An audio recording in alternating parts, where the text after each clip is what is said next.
Go your own way, stones and shadows by. Willows whisper of darkness deep and wide.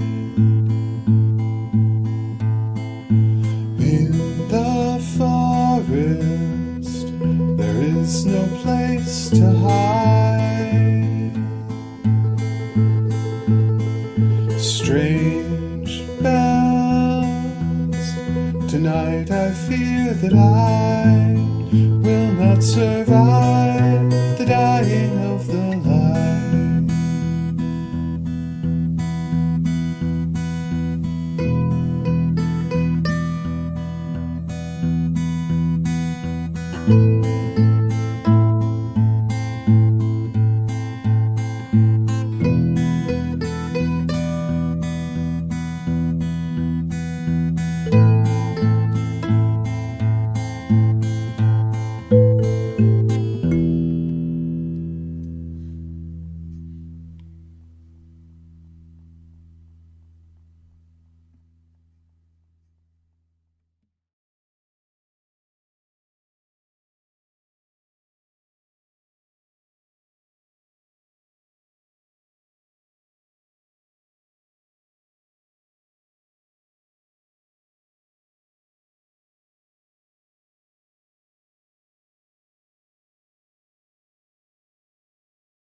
Okay, here we are. We are in. Can y'all say something really quickly? Hi, everybody. Hey, this is Matthew. Great. I just wanted to do a quick audio check, make sure things are going. And if one of y'all can, or I can pull up Twitch over here. Listeners, I've switched everything up a little bit, so I'm going to do a couple of this, but don't worry, we'll cut it in post. And Yeah, we're on. Wiser. We're on Twitch. The audio's on? Yes. Great. And are the bayous to the north, south, east, or west of the Iron Bell? That's the last question I'll ask before we start. You have no idea. Okay. Cool. All right. And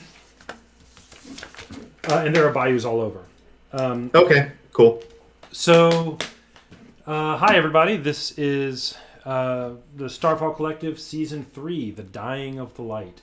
There's a new season. It takes place, for those of you who are avid followers, it takes place after the season Matt did last time, which in which we explored. Was awesome. It was good. Which we explored the Cloudy Sea.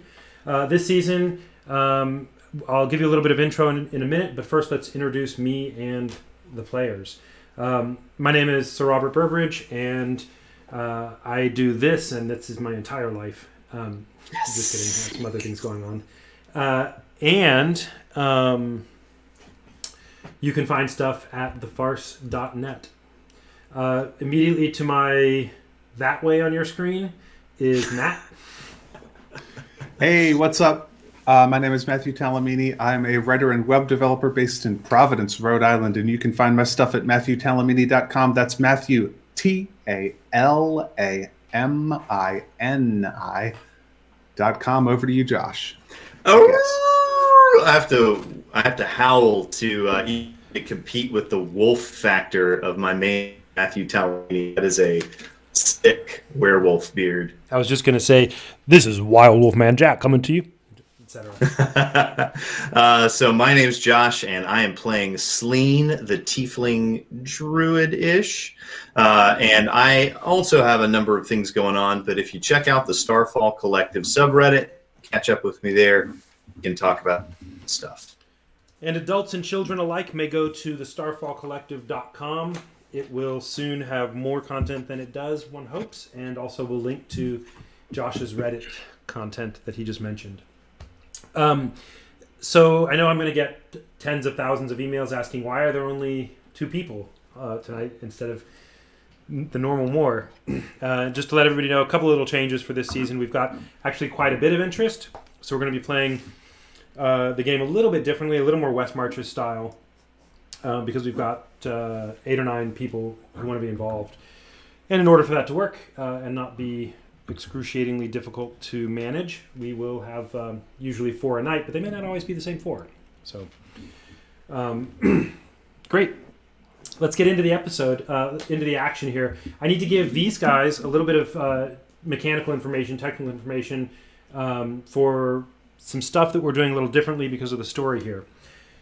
Josh and Matt, did each of you get your component lists? I did. Okay. Sure thing. So we live in a super, super magical environment here, and nobody is quite sure why, or probably they don't even ask. Or maybe somebody knows, but you don't. There is magic all over, including magical componentry, and it's not the same as the spell components that are used for material components. It's just if you go flower picking, for example, or hunting, you could find that the antelope you kill, his hoof is imbued with some magical power. You can use those for you two guys. For this episode, we'll learn more as they go, but the basic mechanic is that you can use those to cast a spell. If you have let's just use an example. If you have one item that has magic missile and another item that has magic missile, that's a level 1 spell, so you need 2 components. You just declare that you're going to use those 2 components, and in a puff of magic and narrative, they become the spell you are casting. Cool. If it's a level 0, if it's a cantrip, you just need 1 component. So if you ever find a cantrip thing, dancing lights or create bonfire or whatever, I think that's level 0. You don't need to have more than 1 source of that. You just that 1 is enough because it's a really, really low level spell for you. That should be good for now. That's all you need to know. We're going to be starting with just Matt. And your character's name. Tell everybody your character's name, Matt. My character is named Diamondback. That's true. Diamondback is tell a little bit about him, where he's from, what's his background. Diamondback is my video looks a little weird, Sir Robert. Yeah. Sorry. Give me 1 sec here. It's fine. I can talk. They talk. can listen while. So Diamondback is an acolyte of a secret, let's say, like magic cult. It's completely illegal. They have been hiding in an area where there are a number of different villages that where the villagers are constantly fighting with each other, and they buy the services of these secretive, sort of ninja-like necromantic mages who live in this deep, dark bayou. If you imagine sort of a Louisiana voodoo kind of tradition. So if Diamondback is named after he uses the name of the snake that he considers sort of his spirit animal, but he is not a druid. He's a wizard, and he goes around shirtless and has some really cool snake scale tattoos, which is why he goes around shirtless, because he's went to all the bother to get these super sweet snake tattoos all down his back, on his spine, and so he wants to show them off. Also, wizards can't wear armor, so I figured, why wear clothes at all? Why wear shirts? So makes sense. I think, Sir Robert, can I use the opening shot that I? Yeah, do it. So yes, do it, and I also have a scene that we're going to come into with the action. Sorry, tell me your. Should I do it? What's that? So I think what has happened is that his sort of secret village that he grew up in has been found out by the Iron Bell and destroyed, and he barely escaped, but he was able to get away from from these hostile forces and make his way to the river, where he shoved off on a raft. And so the first shot that we see of him is deep in this bayou where you can hear frogs croaking. It's like dense. And is it hot, Sir Robert? It is pretty warm here. It's like dense and hot Sweaty and Louisiana. musty, and you can see the moss on the trees and those weird roots that sort of hump up above the water and back down again. There are maybe like crocodiles or whatever. Um, Big snakes around, lots of snakes around, and you see a shirtless young human man with a like poling his way slowly down the river on a sort of makeshift raft with his leather satchel of spell components sitting by his feet. Also, he wears a necklace of snakes' skulls, Mm-hmm.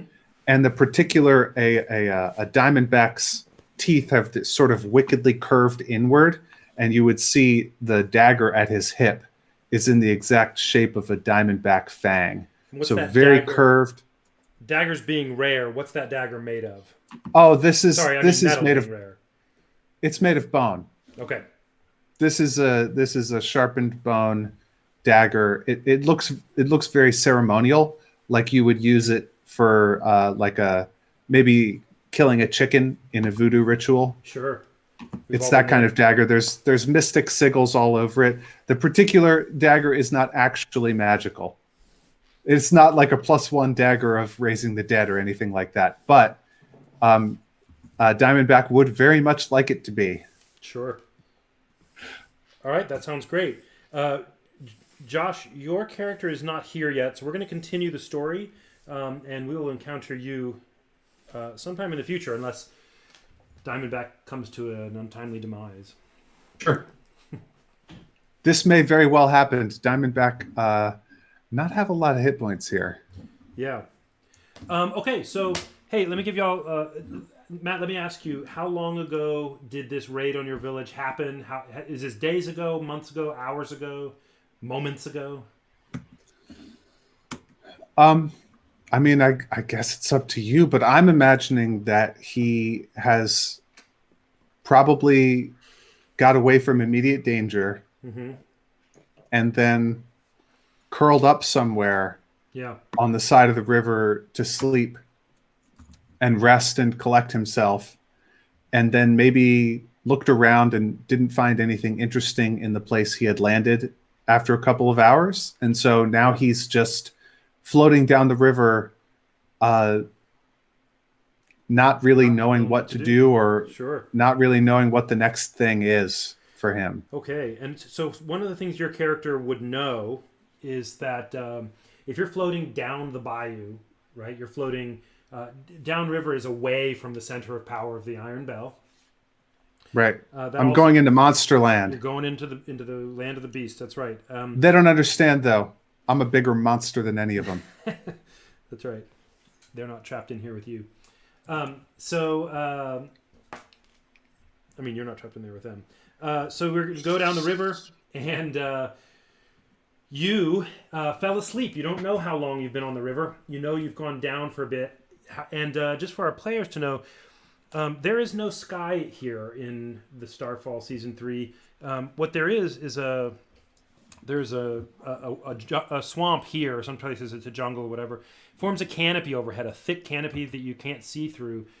Even above the rivers, though, you look through it and you see, and one of the things you know is that the canopy that is formed by the low wood, which is what all the trees around are called, is dwarfed by a greater canopy further up by what's called the great wood. There are very, very large trees, giant sequoia-sized or more, that tower above the normal environment that the people are in, and they form this yellowish green canopy far, far above.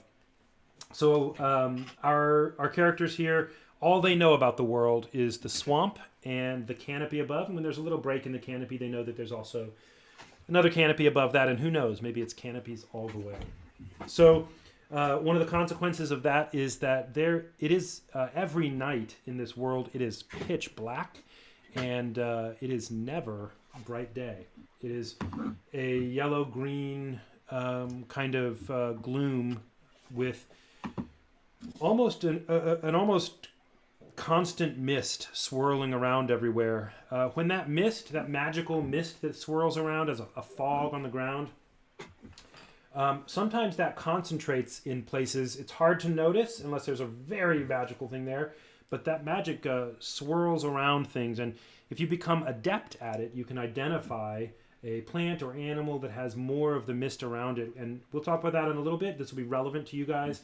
This is how you find components. This is the method by which you will discover magical components. Sometimes you'll just get them by accident. Okay, so you've been floating down the river. You don't know what. And one of the things Diamondback would definitely know is that it is not safe to sleep on shore because of animals and slavers and things like that. But it is a lot safer, at least. Not safe, but safer to be doing it on a moving raft because, nobody's going to stumble upon you. They might see you from shore. There are still crocodiles and other sorts of things in the water, but thankfully, Diamondback did not get et. So, Diamondback, you have landed while you were asleep. You have woken up now. It is about 9 o'clock in the morning. You're guessing just by how bright it is and the direction of the greater light in the canopy. That, makes sense to you. The Iron Bell came and attacked your village at about the middle of the night. You would say probably about 3-ish hours before dawn. So it's been some hours. You have gotten the rest you were sorely needing. 9 o'clock, you hit the shore somewhere. You know not where. But you do know you're downstream of where you were before, and you know because of the way the river's going that you are on the opposite side of the river from where you got on the river, from your village. So, as you awaken, you hear in the distance, somewhere on the same side of the river as you, but further upriver, you hear some horse steps and a cawing of an animal, kind of a type of deal.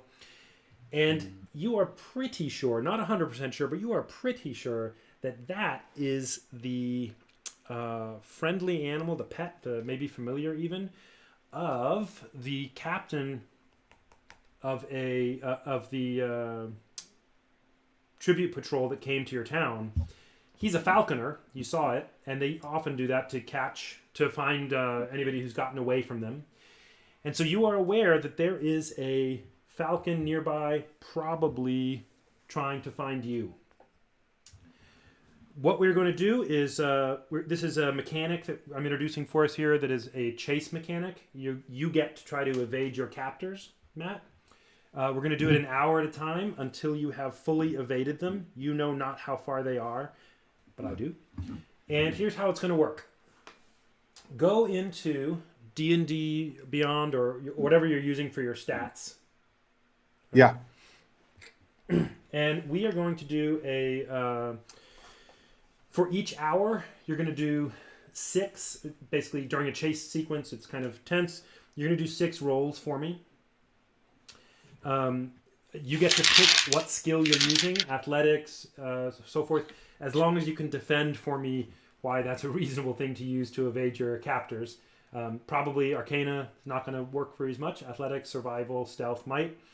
And the way it'll work is over the course of those 6, you need, if you get all 6 of them, you succeed your roll, you pass your roll, then you're going to put, you're going to put 2 map units of distance between you and your captor.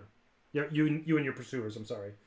If you get 4 of your things successful, you're going to put 1 unit of distance between you. If you get 3 or 2, you're going to stay the same. And if you only get 1 successful, the rest, if miserable failures consistently, they're going to get closer to you. Sound good? Yeah, I think so. I think the first thing that I want to do is I want to make sure that ask me at any time to describe your setting, by the way. Yeah, what you narrated was that I was on the opposite side of the river from where I started, and that I hear them on the same side of the river from me, That's right. that means that they crossed like I did. That means that either they crossed, or it is a different group, um, or Hmm. they saw you drifting on the river and jumped across. There's no way to know for sure. You have the Okay. info you know. So the first thing that I'm going to do You do know they're is upriver from you somewhere. get back on my raft Okay. and head diagonal down the river, both downriver, away from them, and across to the other side, Okay. to try and put the river between me and them and make some distance. So I think this is going to be like survival and stealth and athletics. Let's do. Let's use. So when you go out onto that river, you're going to be very visible if they happen to be looking on the river. So we're not going to use Right. stealth for this. That's going to be a really tough sell. Let's go Right. ahead and go instead with survival to get you across that river. All right, here comes a survival check. 13 plus 2 is 15. All right. That was no problem. You got it across the river. You were not able to tell if they, saw you or not, but at least they didn't make an alarm bell or something like that. Okay, so now I'm gonna. You got one. Now I'm going to attempt to hide my raft to find some kind of moss or undergrowth or bushes that I can drag it up under. Mm-hmm. And there's a lot around. This shouldn't be too hard. I'm going to try and make an argument for a nature check. A nature check to find such a thing. It ought to be probably survival though. I think it's probably survival. Okay, should I roll survival again check. then? Oh, sorry, you just did survival? Let's call Right? this a stealth check because you're going to hide the boat. Okay, stealth check then. Ouch. That's a 1 plus 3 is 4. Okay, fair enough. And give me a moment here because I just realized I haven't gotten my pattern down for this yet, but give me 1 second to get my...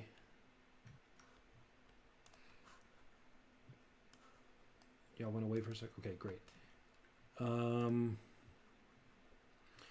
Whenever you have a critical failure here, you have an encounter.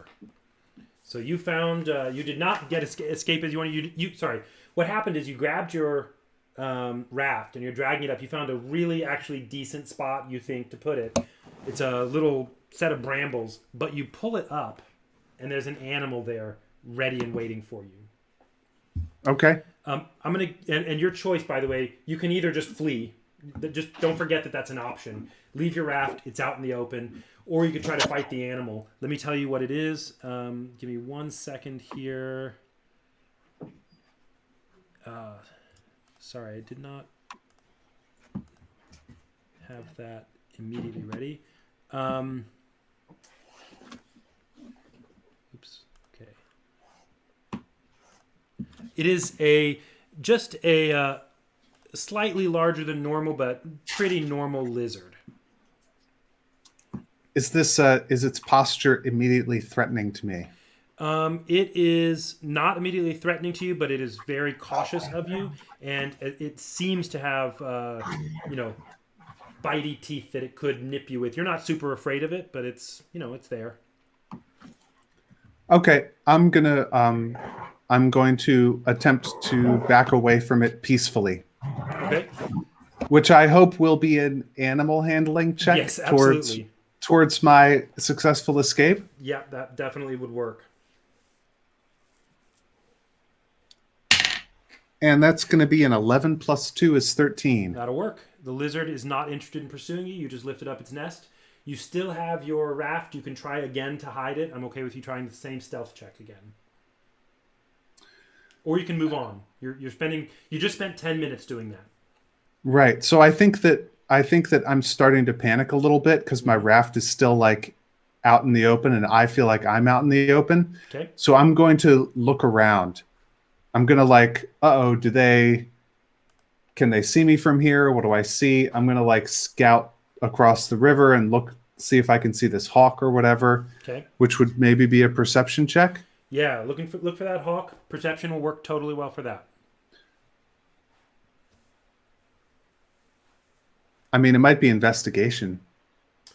I think no. Let's do perception. It should be perception. It should be perception.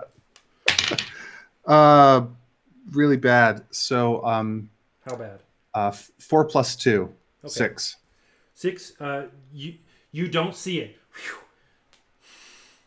Okay, so then That is a failed one though. So you don't know any more information. All right. right. So Just another 10 minutes. so I've done what, You've done 5 3. checks? You've done 3. One of them was with the animal. It was a separate little sub encounter. The lizard. Oh, okay. Cool. Next thing that I'm going to do.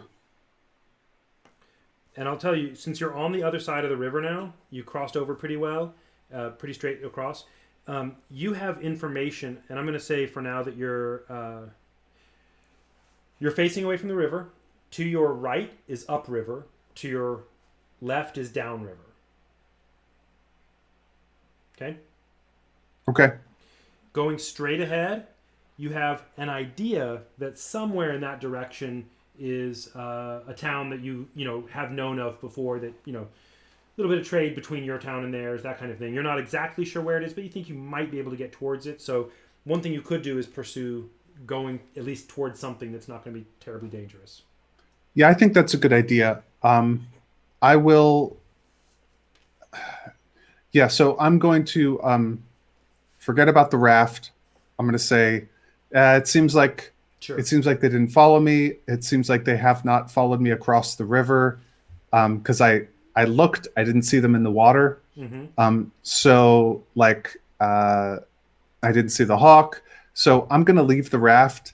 I think I guess I feel like it's a liability now, and so I'm going to try and beat feet, make tracks through the jungle, and make my way towards this other town. Sounds good.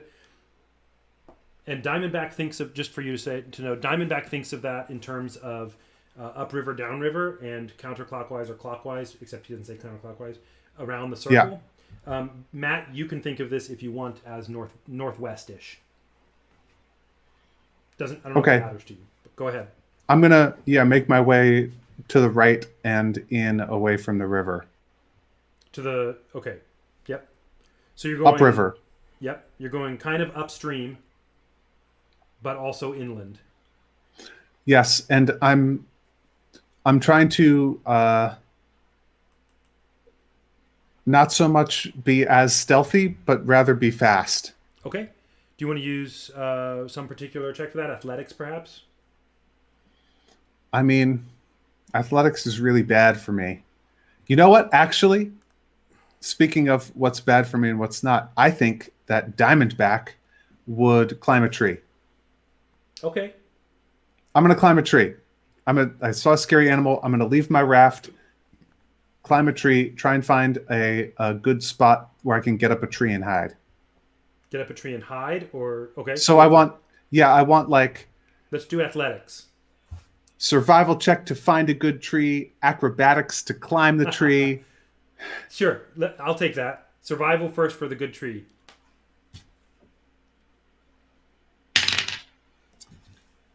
$16 plus 2 is 18. That'll do.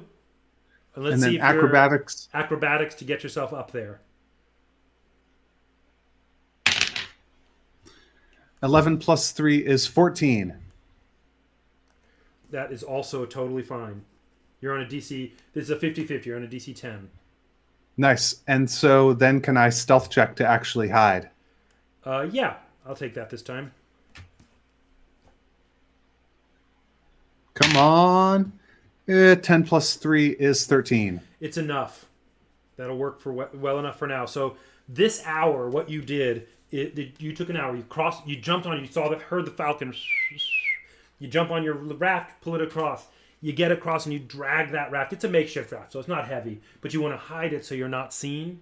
You find a great thicket for it lifted up, but there is an aggressive kind of lizard. You're not sure what kind, but it was like hissing at you, and for all you know, it could do something crazy. You dropped the thicket, backed away. Your animal handling, your instincts were right, and you got away from it. You had a couple of difficult things there that you dealt with finding that guy, but you found a tree to climb up and hide. It is now 10 o'clock in the morning. Your heart's pumping, and you are still aware that the Iron Bell is near you somewhere. But you're not sure how far away they are. And I'll tell you, Matt, that because you got the 4, you increased your distance from them by 1 unit, 1 square. Nice. And you're just based on your instincts and what you think about going on. That puts you 1 square away, 1 more unit away from feeling safe. One of the things you could do is you could wait. Just in the tree. That I will let you do that, and I'll give it a random chance that on a roll that I make, whether or not they just get closer or farther away from you, or you could catch your breath for 10 minutes or something and do some more checks. Go try to make some further distance.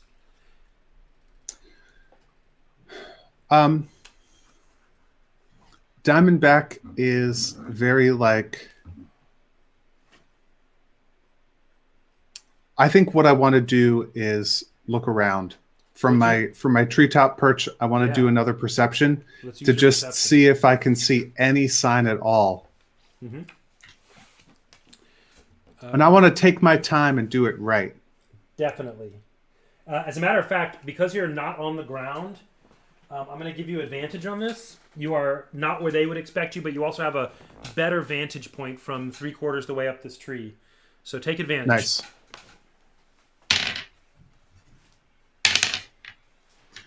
So that's going to be 13. With advantage, that's 13? Yes, indeed. Good. Yeah, that's enough. Give me 1 second. Here they are. Sorry, I lost my dice for a second. I had my jar here. I'm going to mute and dump these out. You see Diamondback sort of crouching on, there's like a Y in the crook of this branch, and he's sort of crouching on there and nervously fingering the snake skulls on his necklace. Sort of his thumb is absently rubbing the eye socket of one of these little skulls as he looks around warily. All right, I'm going to contest this. You don't know this, but I'll let Matt know, against their stealth to see if they're trying to be stealthy, and that's going to matter about whether you see anything about them in particular. And they got a 5. They did terribly. So, great. You actually do see them. And to your pleasure, let me mark you on the map here.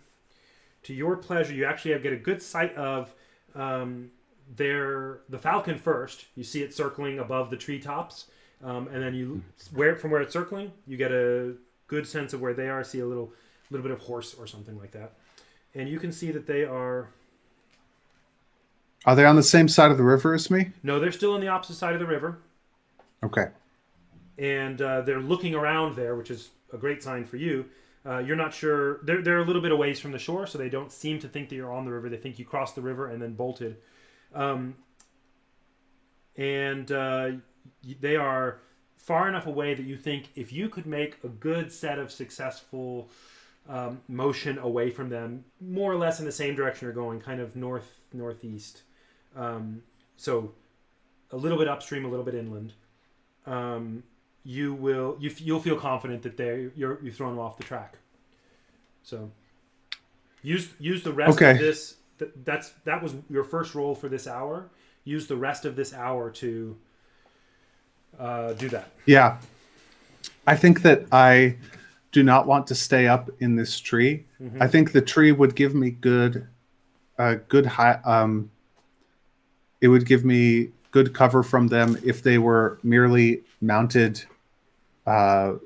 like mounted knights or whatever. Mm-hmm. But with the hawk, they have a very keen sight, and so Especially I you're at about the same altitude, or give or take. yeah, I think being up a tree is not great for hiding from birds of prey, and so I am going to get down from the tree, Cool. Let's see your which acrobatics for that.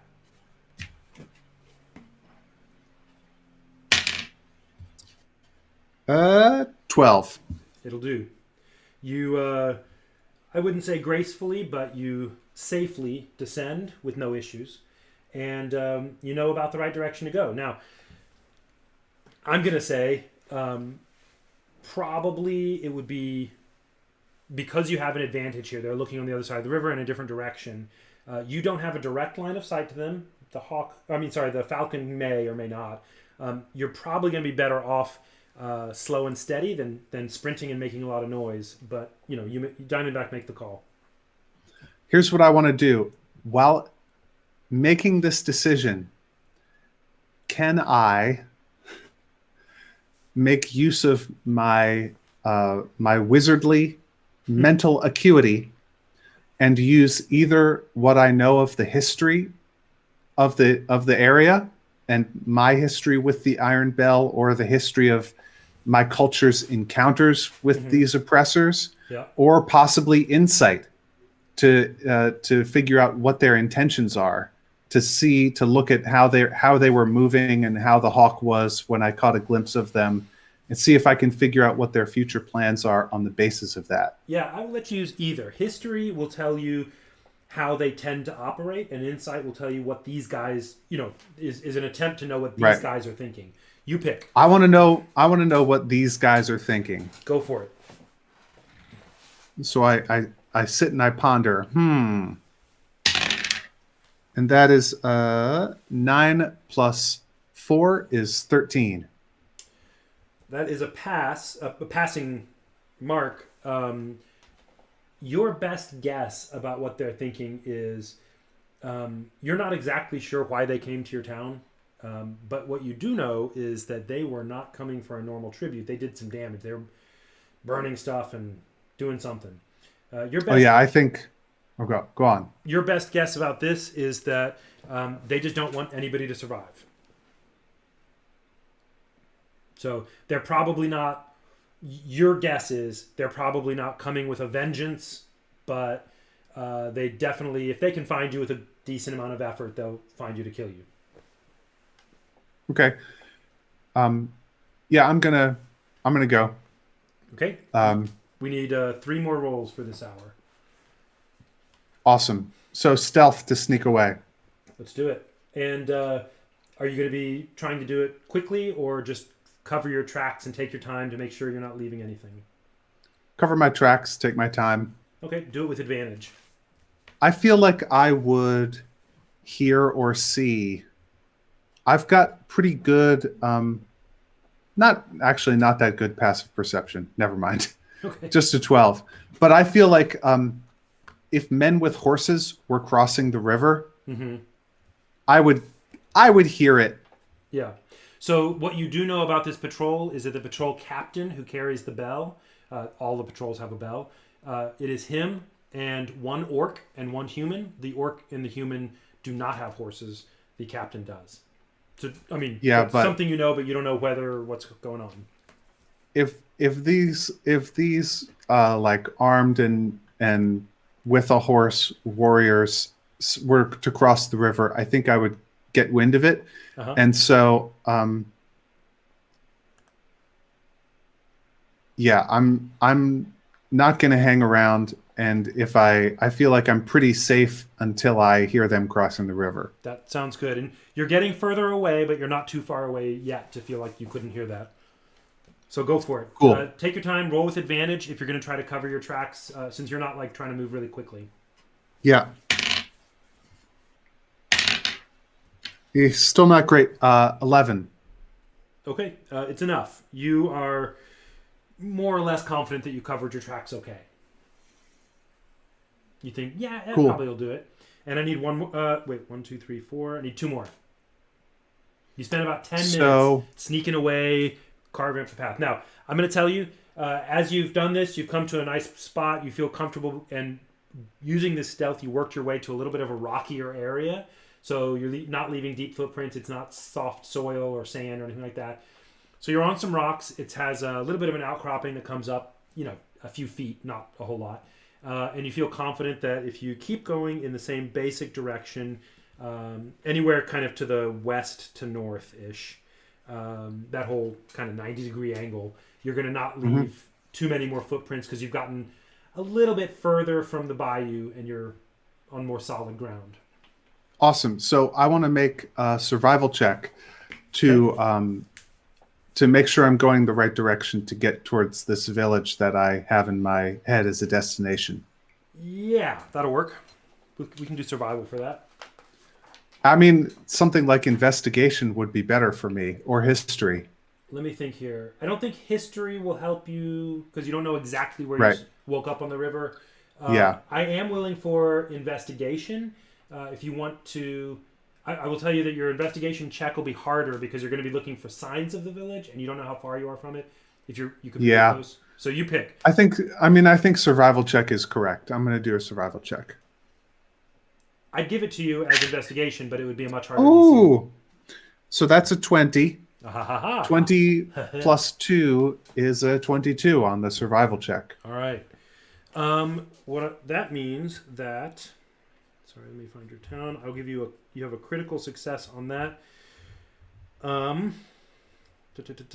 You see, as you go, 2 or 3 trees that you pass by, just random trees that have clear signs of someone having done normal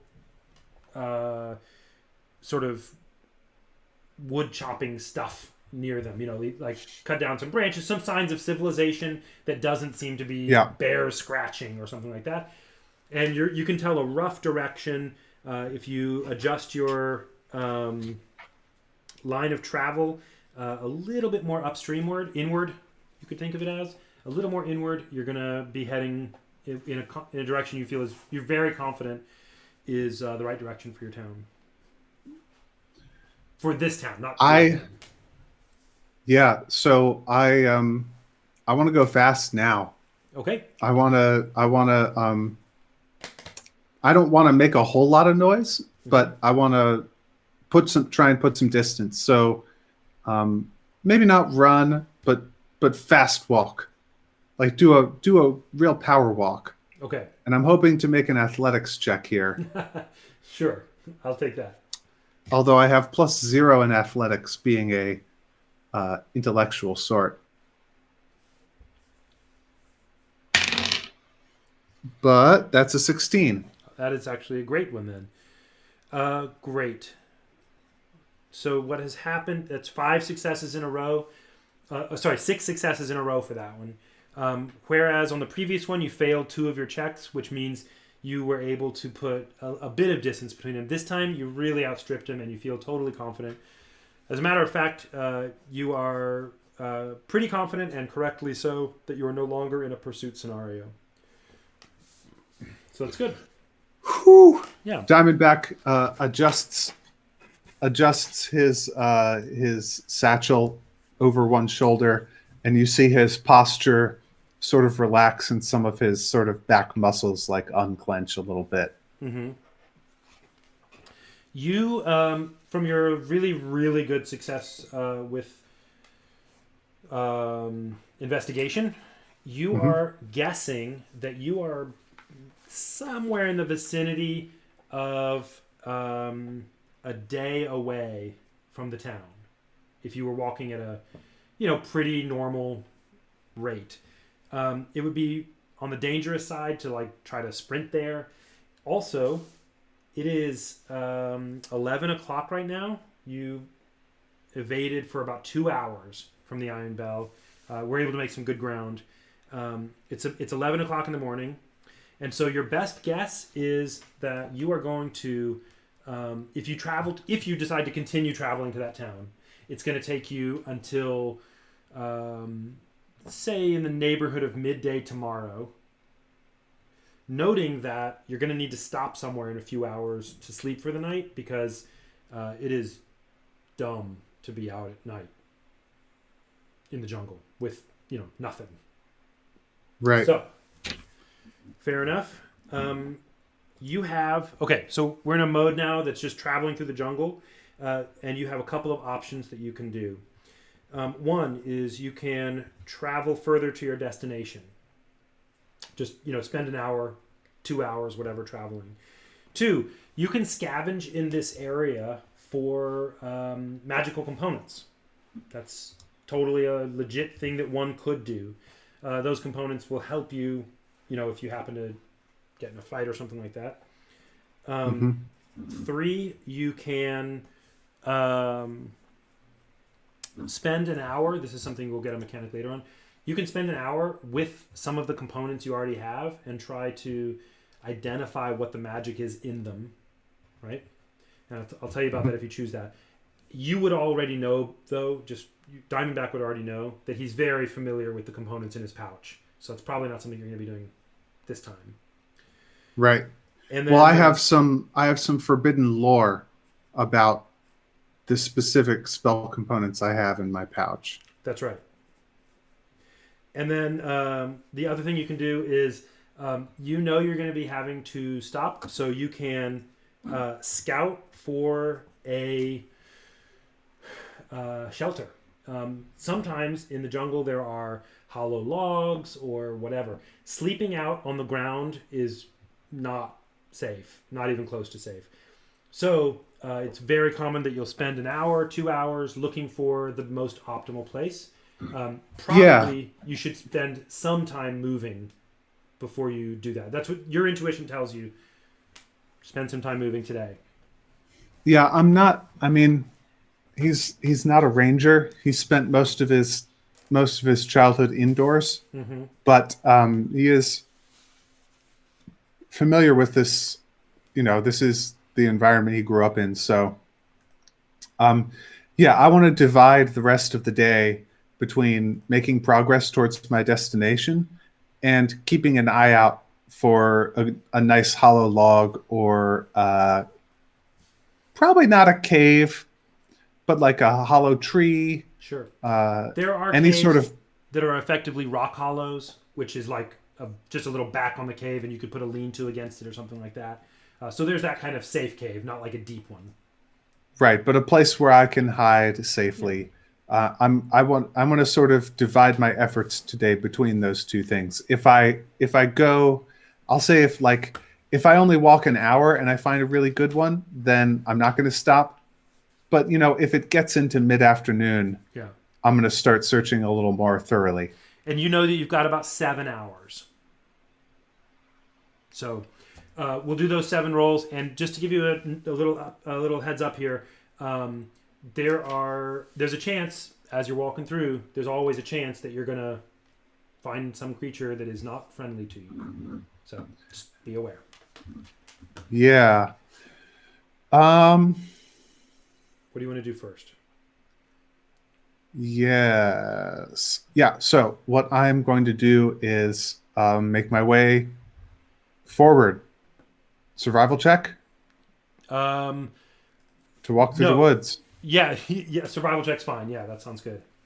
No, I mean whatever check you want. I'm gonna. You're just traveling. You can do consistent like survival on this. That's totally fine. You're gonna be using that to avoid, bad stuff. So, go for it. Yeah.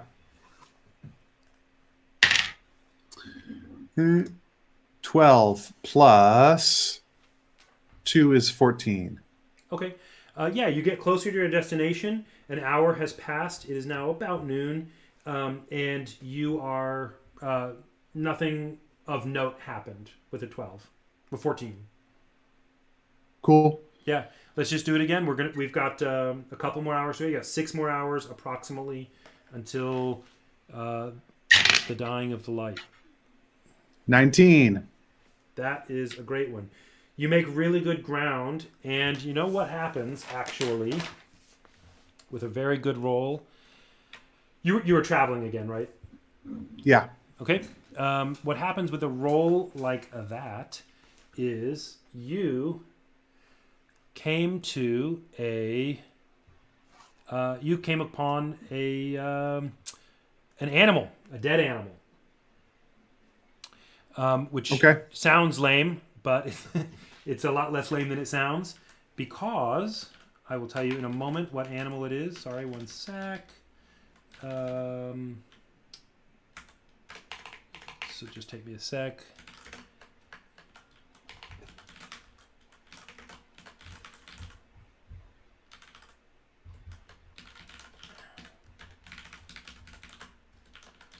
Normally I won't be doing this much typing on this.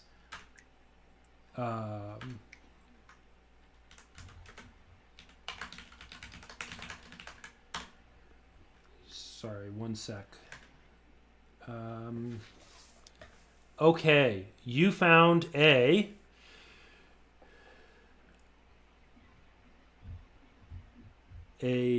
green-toed badger. A corpse of a green-toed badger. Now, Okay. the reason that's good is everybody out here knows, you bayou people, you swamp people, that a green-toed badger, you don't know if it's magical or not necessarily, like if it has any components in it, but you do know that it has some parts that you can grab out of it, some components that you can grab out of it. I would love to. The knife is already in my hand. That's great. Do me a favor, roll a 1, 2, 3, 4, 5, 6, 7, 8, 9, 10. Roll me a D10. Oh boy. Wowie. All right, here comes a D10. 2. All right, you get 2 components out of it. And this was a green, what did I say? Green-footed badger? Yeah, Toad, I thought, but yeah. Green-toed badger. a green-toed badger. Yes, I meant footed. That is the actual canonical name. Okay. And sorry, thank you though, Josh. I appreciate that. It has to be a certain name because of the way this works.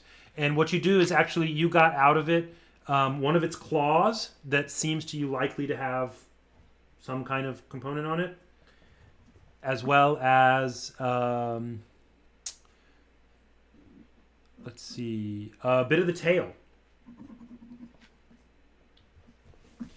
You stick those into your component pouch. You have no idea what those are, but sometime if you wanted to spend an hour, you could try to find out. Awesome. It's a great find. Okay, so let's go ahead and it is now. Do I know already that these body parts are magical? No, you took the ones that you the best. Those were the ones that you were able to salvage out of this corpse. Okay, so it's like half eaten or something. It's Something like that, gross. yeah. And you've Not got much left. Okay. there. It's safe for you to take. There's a meditation thing you can do later that'll like try to. It's sort of like attunement to try to detect what's in it. So don't worry about Awesome. that for now, unless you just want to sit down in the middle of the forest and spend an hour. But I don't recommend it. No. Not in the middle of the forest, but I do want to continue on. Okay, it's 1 p.m. right now. Yeah. Yeah, I'm gonna keep going. I mean, I guess it's do it. survival check. You're making good progress. You're happy with your progress, I should say. Ouch. So that's going to be a 3 + 2. It's Okay. 5 for survival. All right. That is going to be. Sorry, let me get my. Here we go. That is an encounter. So Let's go. that's right. I'm looking. Sorry, I'm new to D&D Beyond's encounter stuff. So give me a Fighting music. G6. Dum da dum da dum da diddle dum da dum da dum da diddle dum da dum da dum da diddle dum da dum da dum da diddle. Yes, it's foreigner. Okay. Yeah, I'm a sucker for power metal during D&D fights. That's not the right music. What I want you to imagine is just the dirtiest slide guitar. Just Oh yeah. All right, yeah, Matt. yeah. You have come across as you're walking through. You made good progress. I'm trying to see how to say now. Do it. You came across a giant frog. It was just croaking around there in the swamp, but you splashed just wrong, and it decided, you know what I need to eat? I need to eat some diamondback. Okay, So- how far from me is it? It is. It surprises you, and good gravy. Oh, It doesn't surprise you in the technical sense, but you're right on it, and it's ready to attack. So roll initiative. here comes an initiative roll. That's going to be a roll of 19. That is a good roll.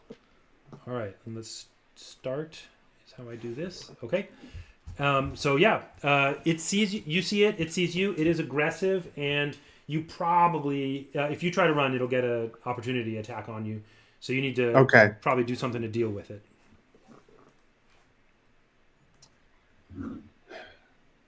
Yeah, here's what's going to happen. The knife is going to come out. The wickedly curved snake tooth looking dagger. Sorry, real quickly, and remember, you know for sure, and you're very adept at reaching into your pouch and pulling out what you want. You can also pull out things like magic missile, which are sure hits. Just to let you know. Oh yeah, I'm quite aware, but I'm feeling pretty strong, pretty confident right now, and so I think how is this a real beefy monster? Is it bigger than me? It can jump 20 feet.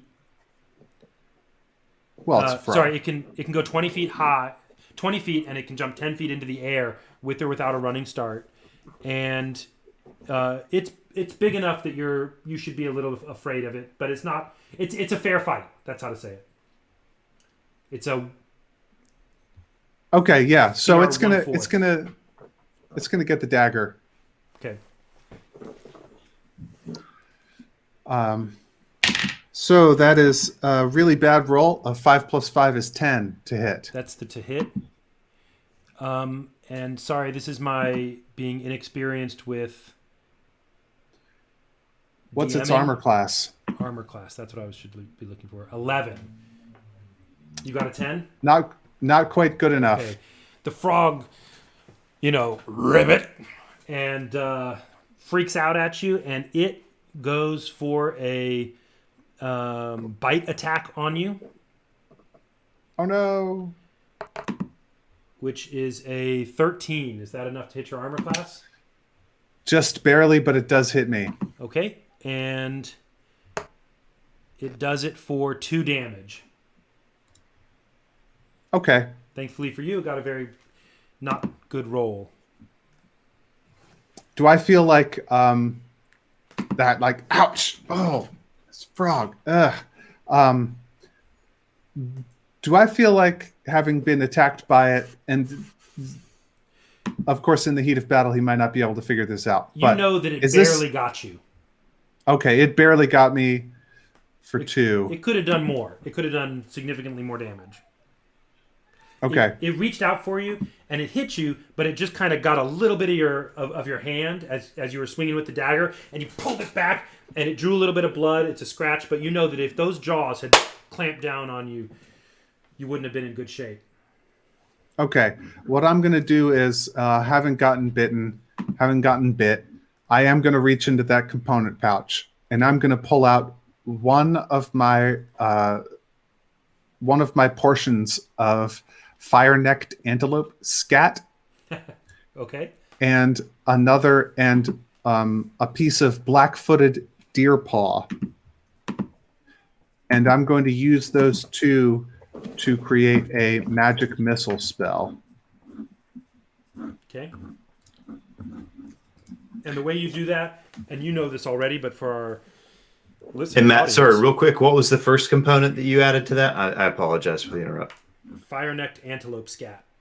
Great, thank you. It's the scat from a fire-necked antelope. And the way you do that, is you pull them out. You reach in, you pull them out of your pouch. And you're able to do that very quickly because everybody in the jungle does this all the time. And you just crush them under your fingers with the intent for them to magically magic, and they do so. All right. So here is the first.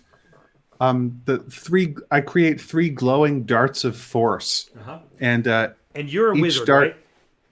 Oh yeah. So I've done this before. I've practiced this. That sounds great. And this is a wizard spell, which means it hits with full potency. It doesn't. It's not nerfed at all. Oh, nice. It sure is. So it's going to deal 3 separate 1d4 plus 1 items of damage. Okay. The first one, nice, is a 5. 4 plus 1. Okay. Bonch. So I zap it. That's right. A dart flies out of your fingers from the components and darts towards the giant frog, hits the frog, which reels from the pain but does not seem severely damaged. All right. And then here comes the second one. Oh, that was another 4. 4 plus 1 is 5.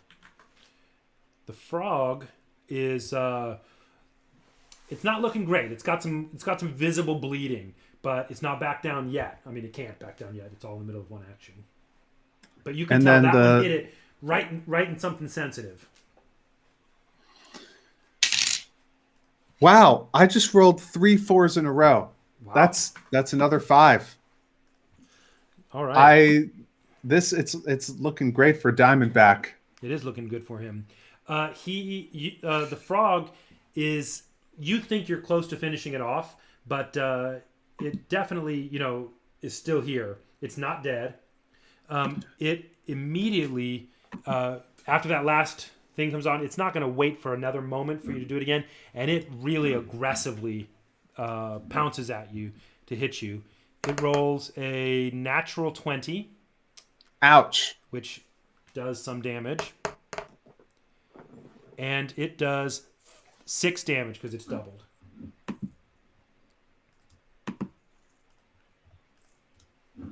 It does do that. And you've got it's in bad shape. It's in really bad shape. And but you've also, messed with a wild animal. Oh yeah, I'm in really bad shape too. I am I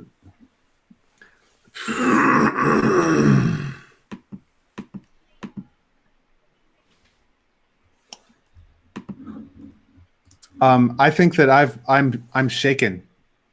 It's like I've really been hurt, and I'm bleeding and limping, and it got me in the leg or something. Yeah, it's near death as well. I don't have the presence of mind probably to deal with the fancy component and get the spell.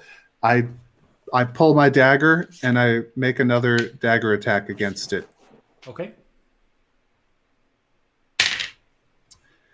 That is going to be a 1, a critical failure. Ouch. The frog, I don't is there any?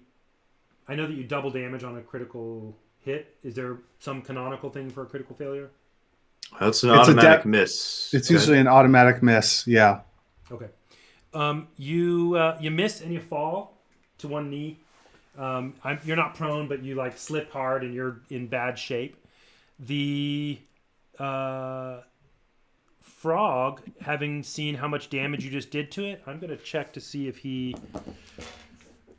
Let's roll a die and see if he wants to try to go at you some more or do it. He's, as I said, really near death as well.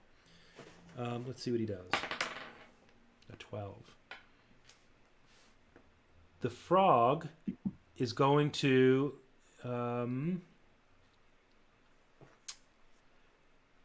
he's gonna attack. He wants to attack. He's gonna go with his... I don't think he has a thing here. Okay, yeah. He's just gonna go with the same... what do you call it? Bite attack that he's been doing.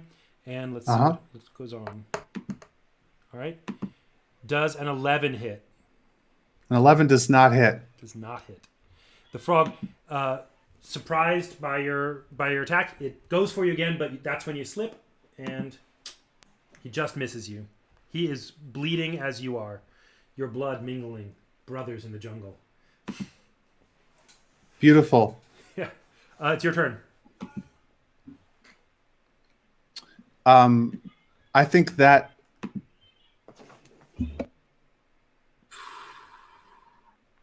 I think that gave me time to like think a little bit. Mm-hmm. I'm gonna dip back into my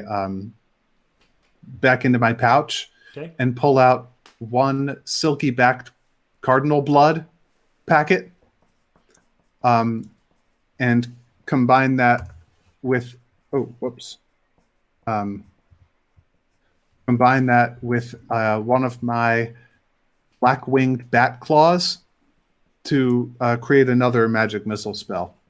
Okay. I've got a good supply of these magic missile components. Yeah. So I did want to conserve them, but like I cannot get killed by this frog, Yeah. and It's a so big frog. it's about to eat some more d4s Let's do of it. damage. There is a that's 2 damage from 1+1. Okay. The dart shoots out, and the frog is in bad shape. Really, really bad shape. You feel like you're kind of soul brothers in the amount of damage you have. So 4 more damage hits it on the second dart. The second dart shoots out and does a quick flourish and pierces straight through the frog's giant left eye and emerges out of its back. Killing the frog, it falls down dead. Good. Woo! You are...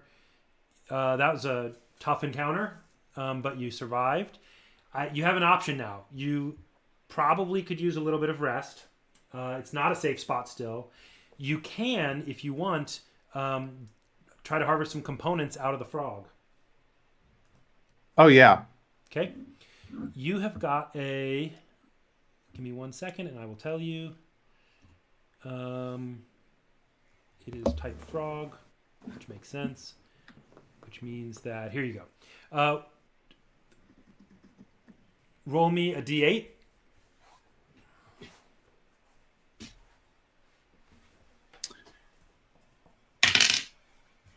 Six. Oh, that's great.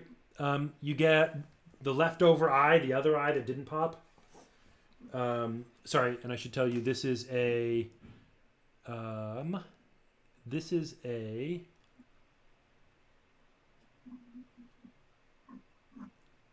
red-throated frog.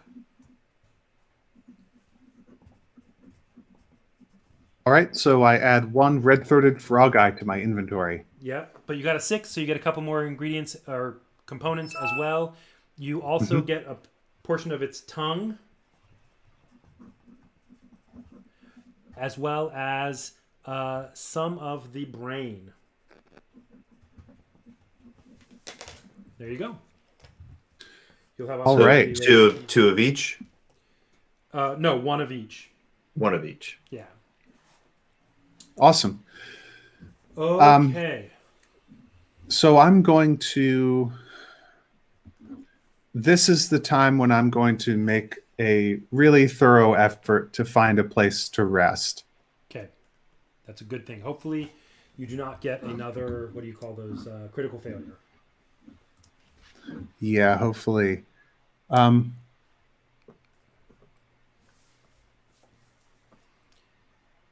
So what I need from you... Oh, I'm sorry. Yeah. I should have told you what this roll is. What I need from you is... I was looking up a spell. Okay, no problem. Keep looking up the spell, and then I will... No. What's the roll? Yeah. I found it. Find shelter. It is... Your roll is... I need a D100 to look in this region. It's a probability table. Right. That's a beautiful thing. Yeah. I just need to find a D10 that's not zeros. Here we go.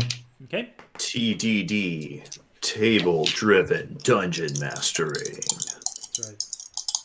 I actually wrote programs for all of this, so... 60. 60, okay. right there. Hey, there you go. And I need you to now you roll a D. What did I call this one? Give me a D20. This tells the Okay. condition of what you found. 14. Okay, that's pretty good. You found an abandoned. It looks like not nobody's actively there or anything. Lean-to, probably a hunter made it. That's what the 60 got you. The 60 got you the lean-to. Probably a hunter made it or something like that and used it for a night and then just left. It's in good shape. I mean, it's good enough shape. Nobody's been in it for a while. You feel pretty confident that you could secure it against any major threats during the night or for the rest of the afternoon. But you're going to need to spend about an hour doing that. Securing it? Yeah, use a survival check, spend an hour, and it'll be in a place where you could build a little fire inside and you feel pretty secure for the night. Locked and loaded. Let's secure the perimeter. Secure the perimeter. Secure it. Yeah. Okay. I will do that. I'll do that first. You also could look for a different thing, a better thing that you could find, but you might want to secure it. Or yeah, your choice. Is that going to be a check to do that, or I can just do it? You'll need to roll another D100.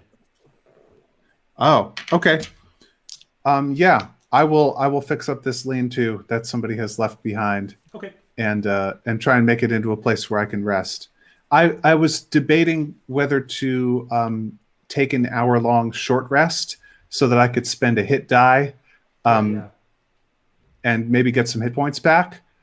But my danger calculation says that rolling any more D20, you're going to roll on a table if I sit around for an hour without doing anything anyway. Yeah, might as well do it safely. And so might as well do it in a more safe environment. So here's that D100 that you wanted. Oh, you want a survival check? Sorry, wait. You want to try to fix the hut, right? Or the lean-to? Yes. Yeah. Yes. So you need a survival check just to get some wood and kind of shore it up. 10. Okay. Yeah. Great. That means what we were looking for there is if you failed miserably, there might be another frog or something. But no, everything's fine. You did fine. You feel pretty confident with the hut, the lean-to. I'm sorry, and you even got some scrap wood that you're going to put inside. There's a little fire ring in it that's long disused. But you've covered up from anything like rain. You think there's probably nothing big could get through. It's a decent thing for the night that somebody else built and you're Excellent. benefiting from. Well, the first thing I want to do is my short rest. And real quickly, and it's 2 p.m. right now. 6 Okay. p.m. is sundown. It's 2 p.m. Yeah, so I'm doing a short rest first. Okay. I'm going to take an hour. I'm gonna hide myself completely if I can, and just curl up, hang out, regain my strength. I want you to roll a d20. It's a very low DC roll. It's just to see if there's any. If you fail miserably, there might be another encounter. But 12. You're fine. You rest, uneventful hour. Okay, hold on. Let me do my short rest here. Use one of my wizard hit die. 1d6 plus 2.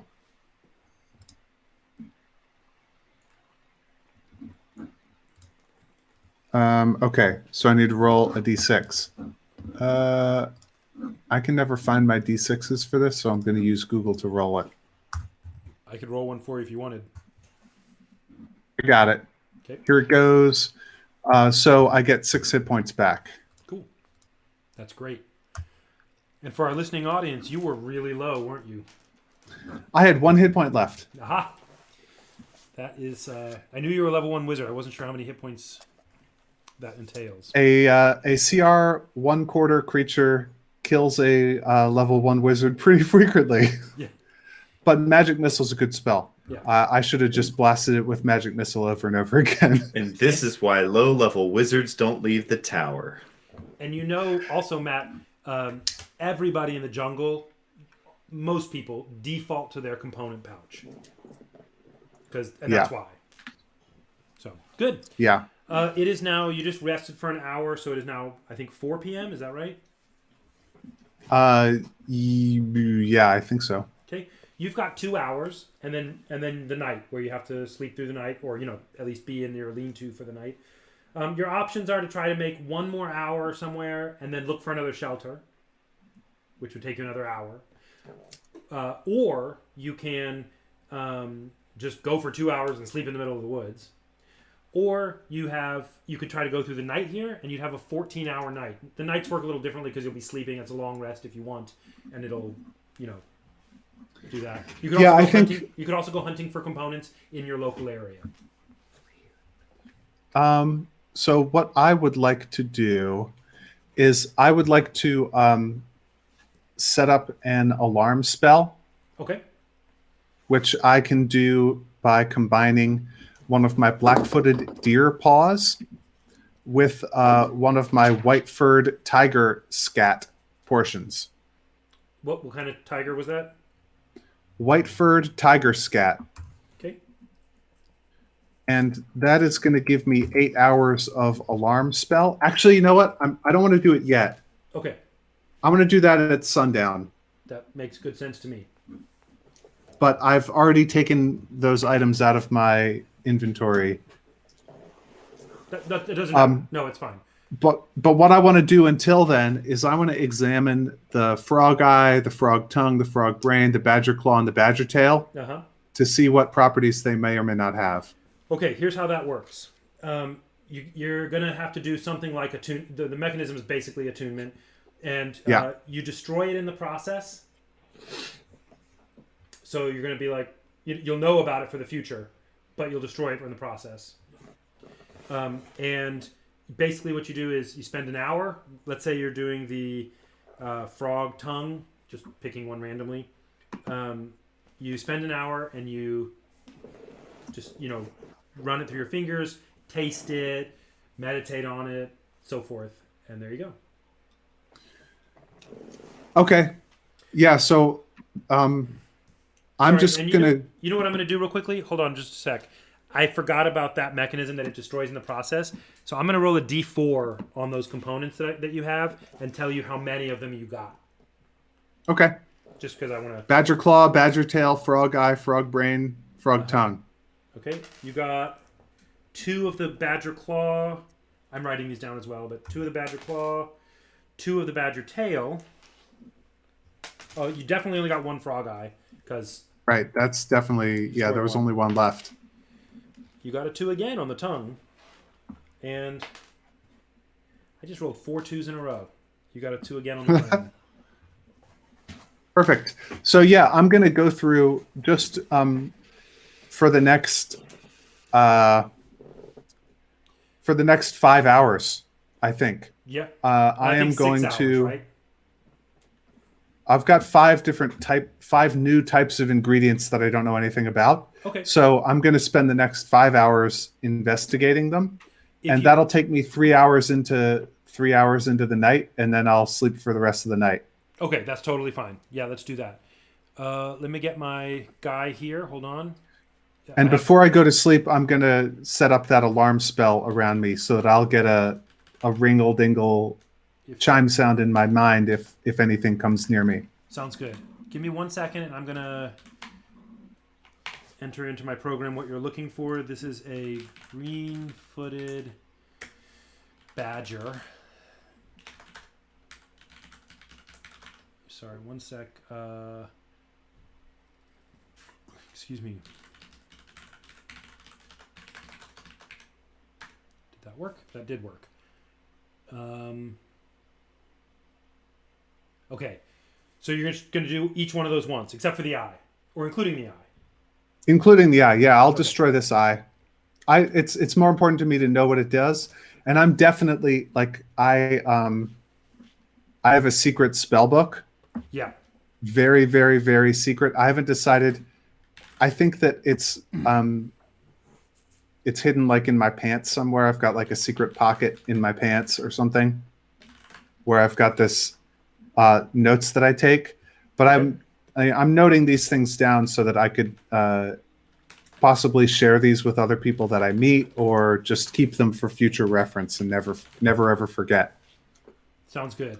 Give me 1 sec here, and I forgot I have a Wizards are very thirsty for knowledge. Yeah. It's part of my nature. The component is Green-footed badger claw is component number 1. okay. I will streamline these as we go, and it won't take but a moment in the future.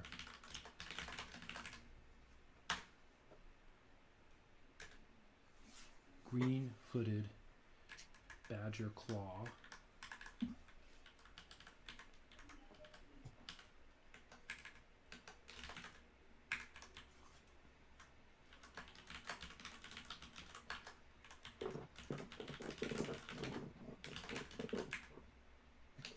Okay, got it.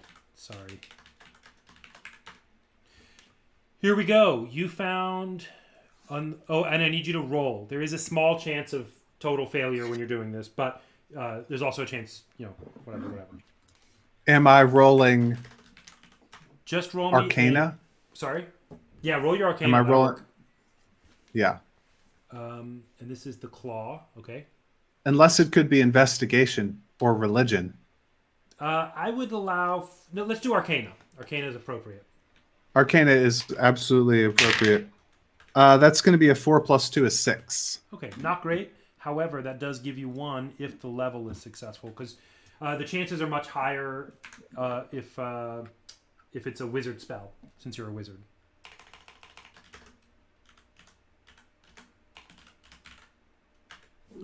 Sorry. Once I have this process all down, it'll be nice and quick. There it is. And you have... Well, so now that we've said what we're doing, we could go on our 10-minute break, That's true. 9 I can o'clock tell you when we break, get and back. you could do all your calculation, and then we can narrate exactly what it is when we come back. Let's do it. I will do these. It'll be relatively quick now, but... actually, do me a favor. Roll for me. What do you need? 1, 2, 3... Three more times. More times? Yeah. 3. Four more times? You got 3. You just rolled a 6, right? I just rolled a 6, but I was going to Yeah. investigate 5 different... Yeah, Oh. 4 more times. I thought you said you were going to do 4. Sorry. That's going to be a 21 Okay. for the green-footed badger tail. Got it. Now let's do the frog eye. Here's the frog eye. That's going to be a 14. Okay. Let's do the frog tongue.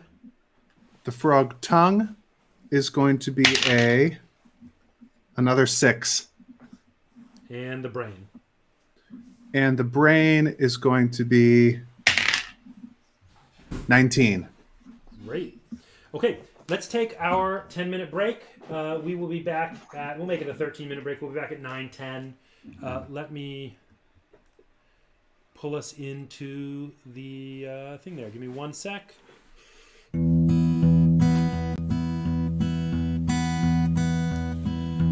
Go your own way, stones and shadows by. Willows whisper of darkness deep and wide. In the forest, there is no place to hide. Strange bells, tonight I fear that I will not survive the dying of the light.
Okay.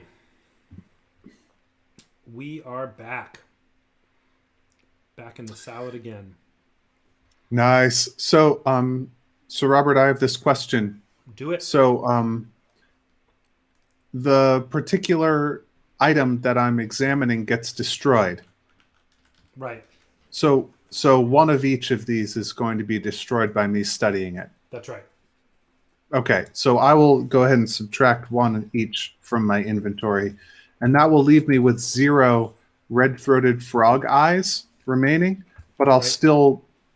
I'll have the benefit of knowing what they do for the That's right. future if we encounter any more red-throated frogs. That's right. Okay, let's go through. Um, so the rolls that were lower, um, I can tell you the mechanics some other time. But basically, the low rolls, you found out the spells on all of them because you're same class. The probability's fine, same level. The lower rolls, you do not know for sure whether there are more than what you identified on it or not. It could be the only spell. Could have been. There could be something else. You could try to find out later. All right. So it turns out that your green-footed badger claw, Mm-hmm. which you now have one of, Yep. has enlarge reduce. So I should write, what level is that? That's a level 1 spell. So I should write claw level 1 dash enlarge reduce. Yeah. If you put it into like a Google spreadsheet or something, you could, one column can be the spell level, one column could be. But there might be some other effect on it. There could be. There may or may not be. Okay. All right. And the Yeah. same green-footed badger you had a little bit of its tail. You had 2 pieces of tail. You now have Yeah. one. You rolled terrifically for that. You do know that the only spell on it is invisibility. So I'll write tail. Is that level 1? I think that's a level 2 spell. Hmm. So I'll need to find 2 other different kinds of components Right. that have invisibility. Right. Awesome. Is totally doable.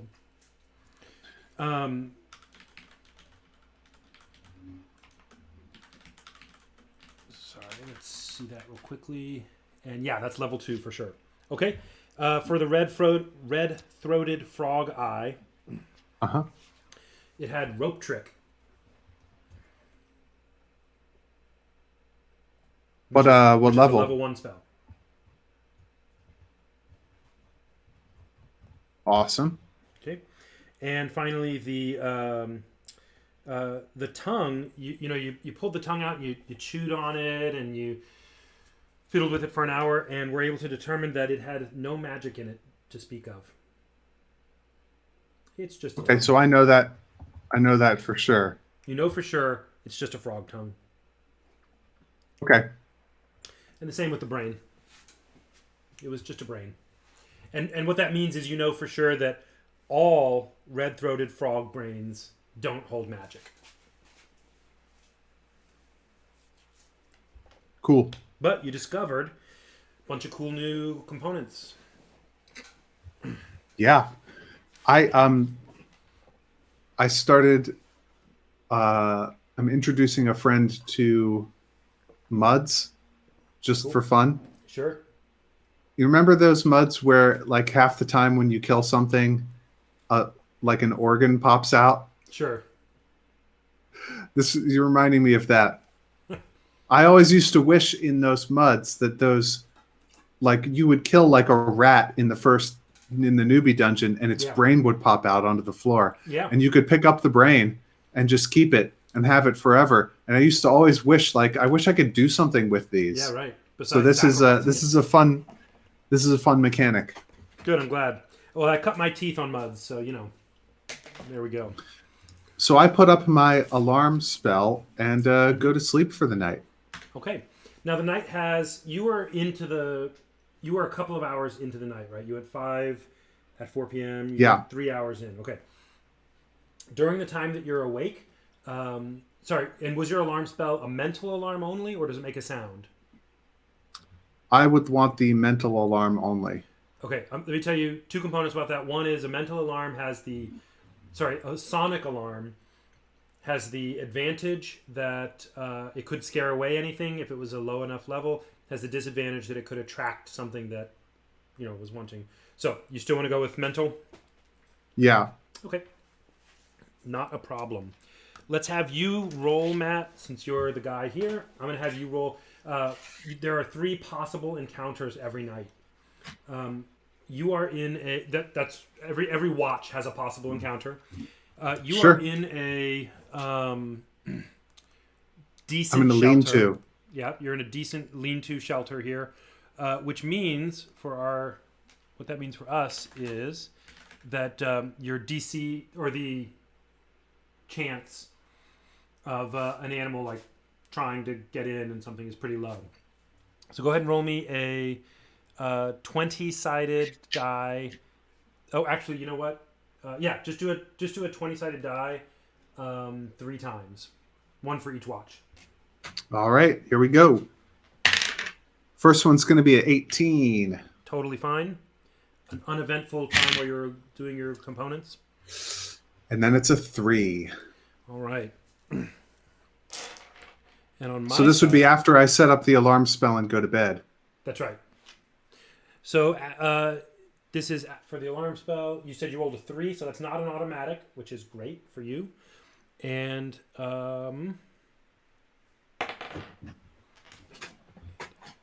14, which is not for a shelter of this caliber. You hear scuffling around and stuff outside. The alarm goes off. You're alerted. It does not seem to get in.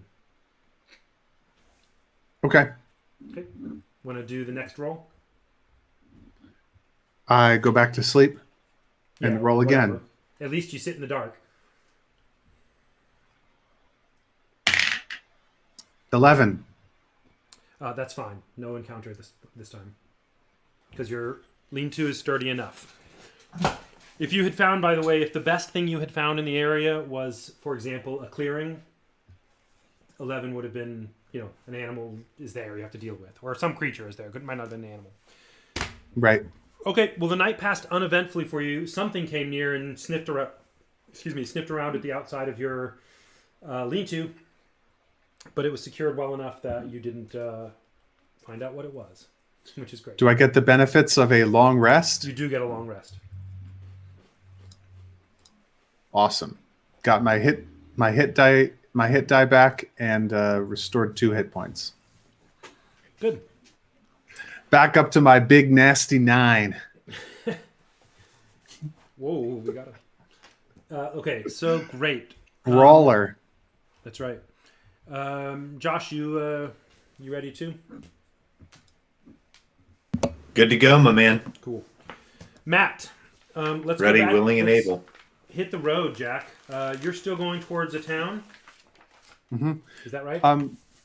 Yeah, I do want to make my way towards this town. I feel safer around other people. Uh-huh. And so as long as they're not the Iron Bell.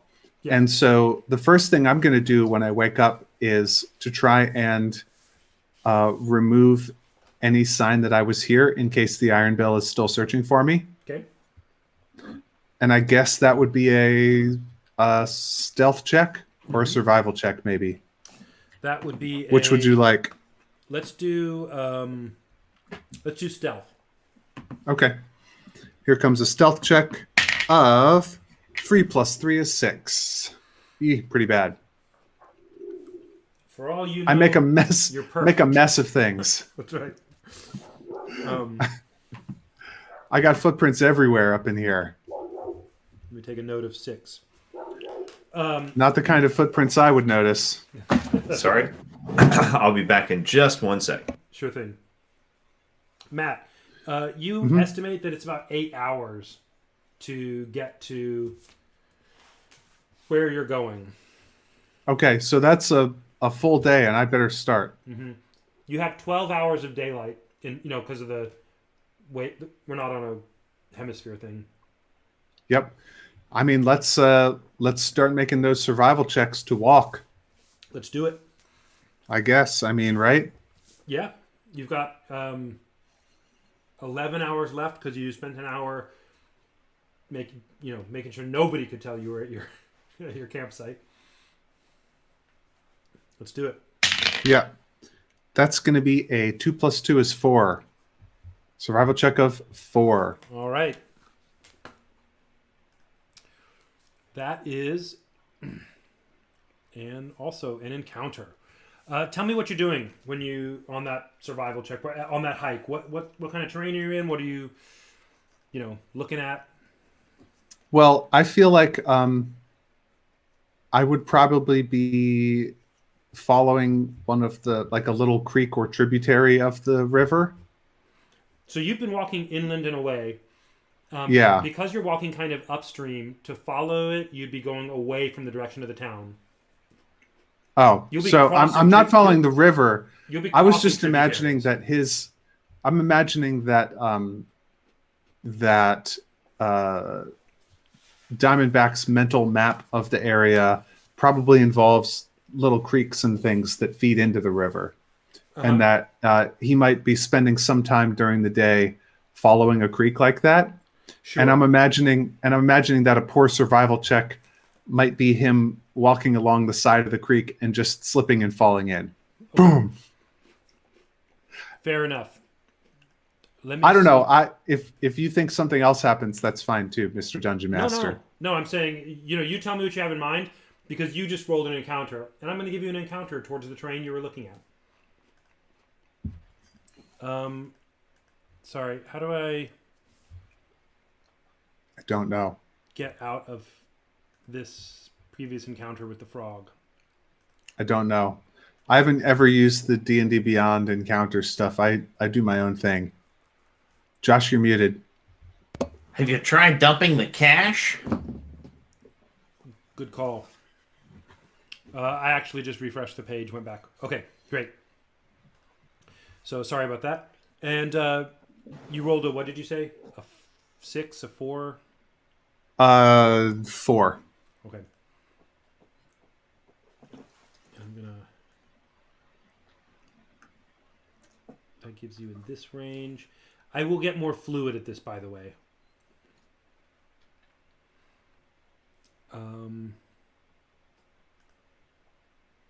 Oops.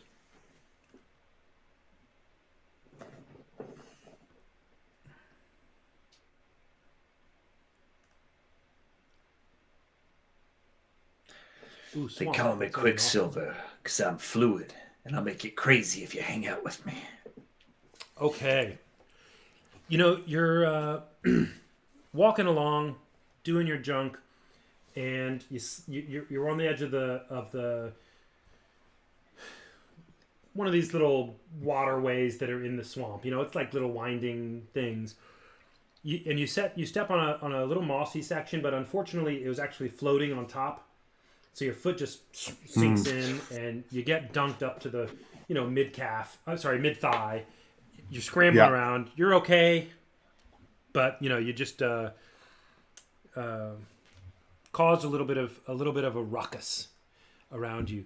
Turns out there is a sturge. Just one. Oh no!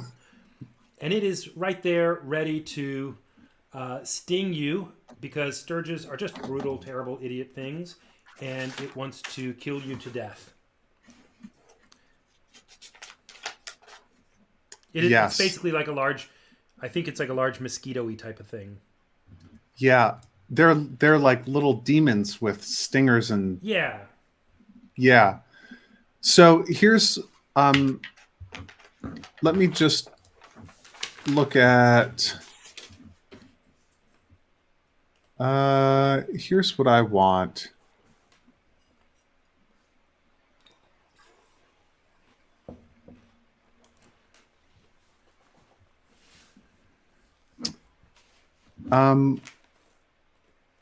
What's my ranged spell attack going to be? Hold on. And just roll initiative whenever you're ready. Oh yeah, sorry. Initiative is going to be 16. Okay, you go first. Cool. How far from me is it? It is. Let me look here. It is about 5 feet away. You slip and you fall and you disturb it. It's right on the edge. It's underneath. Right. The sleeping. Okay. So I don't want to use this particular spell that I was looking at. Instead, I'm going to want to...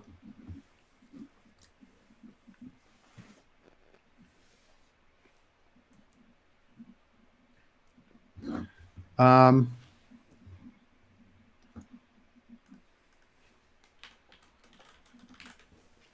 you're doing that, I'm going to. Gee, I wish. So if I try and back away from it, it's going to get an opportunity attack on me. Yeah, you're really close. This is a horrid little monster. It looks like a cross between a large bat and a giant mosquito. I'm reading for audience. The legs end in sharp little pinchers, and it has a long needle-like proboscis that kind of slashes through the air as it seeks to feed on anything living around. It flies, and it is basically a more unpleasant, more fleshy mosquito. Okay, yeah. So it's gonna get some magic missile in the face. Okay. I'm reaching right into my component pouch. I'm pulling out a single black winged bat claw. Okay. And then I'm pulling out a little twisted paper packet of fire-necked antelope scat. And I'm going to combine those together and just Kamehameha some glowing white darts of magical force at it, which are going to be represented by the 3D force that I'm about to roll. And that was fire ant scat and what? That was fire neck antelope scat, and also the claw of a black winged bat. That's right. Thanks. As you do that, those components, very familiar to you, they kind of sublimate in a poof of black mist, of dark mist. So that first dart is going to do 2 damage. Second dart's going to do 3 damage. Okay. Third dart's going to do 3 damage. The first dart. So 2, 3, and 3 is 7. The first dart pierces through the sturge just directly, really hard, and it kills it. And as it falls to the ground, the other 2 darts just obliterate it. It is shredded. Totally not a thing. You had one of those little flashes of terror. But man, you were fast thinking, got that out there, and your cold sweat leaves. Whew, that could have been much worse if it was a whole nest of them, but thankfully it was just the one. Awesome. Is there anything left behind? There is nothing left you can scavenge for bits and pieces. Yeah, it's a demon. It just evaporates back to the plane that it came from, I guess. Especially with all those darts piercing through it. Yeah. Cool. Okay, it is now. Great. That's the first hour of your day. Not a big deal. A little bit of a fright, but let's go on to it. Let's get some more. Here we go. Mm-hmm. Wait, that was my first. No, I'm sorry. That was your second. You're right. That was my second. It's now 8 a.m. About. What are you going to do? You're going to try to make it towards the town some more? Yeah, gonna keep walking. You had a good night's rest. You can also don't forget. You also could at any time scavenge for components or stuff like that. Yeah, I'd like to. Let me know if I come upon a place that seems particularly safe to me. Okay. And that'll probably be if I get a really good survival check, maybe while I'm walking or something like that. Sure. But if I see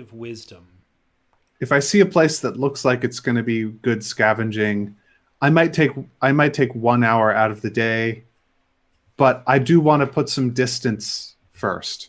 Sure. You think you have your guess is you'll get to the town 2 or 3 hours before dark. You just walk straight. Yeah, so I want to walk for most of the day before I start dawdling. Go for it. 3 + 2 is 5. 5. Okay. This time, Wish I was a ranger. something different happens this time. You are going through the forest, and you actually stumble, not literally stumble. You are walking through, and you hear to your left and a little bit forward of you, you hear some what sounds like it could be argument, like somebody's arguing with somebody else, and as a result of what you just rolled, the curiosity gets the better of you, and you want to take a peek through. You think you can do it without being detected, and you go through and you actually do in fact find that there is an argument happening. Here's what you see. There are two orcs wearing. They're just normal looking orcs, the kinds that you see sometimes in villages or whatever.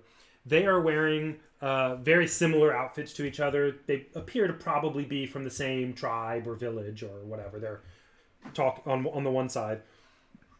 On the other side, standing maybe 8 feet away from them, 8 or 10 feet away, there are two other orcs, one short, one tall, and they are clearly getting into it about something. They're not fighting yet, but they're like about to start fighting. I mean, it's getting more and more agitated. Now, between the two of them and about maybe 8 more feet away, so they're making approximately an equilateral triangle, you see a tiefling that has got a really sturdy rope tied from her waist to her ankle to a rock. Now, do you know Orcish? Yes, I do. Okay. They're arguing, and here's approximately what you make out. The one set of orcs is saying, "But she's ours! We will sell her! She's ours to sell, we caught her! You are no part of this!"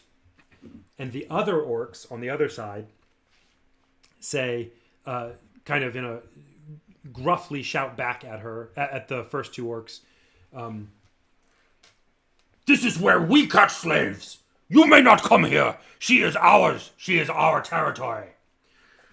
And so they're getting heated and starting to get into it. And what I want you to do for me is both... and this, I should say, this tiefling is a tiefling woman, surprisingly attractive. You've rarely seen a more attractive woman, in spite of the whole tiefling weird thing. But tieflings are not common, but you've seen one or two before. I want all of you, both of you and the orcs are going to roll initiative. You're watching. To the best of your ability to tell, they have not detected you yet. The tiefling, they are not paying attention to. She's securely tied. Like, she's definitely securely tied at the edge of the clearing.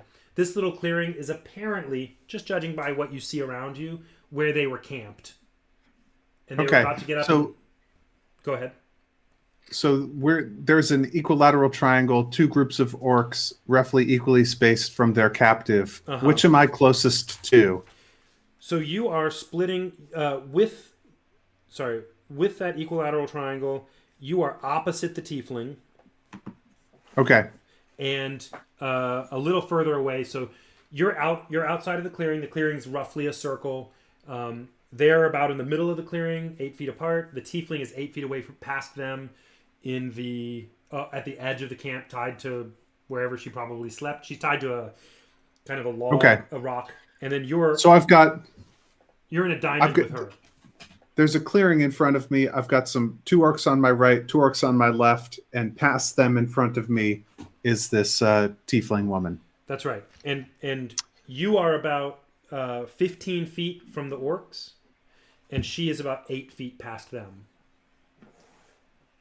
Okay. So I guess I roll initiative. Yeah, roll initiative.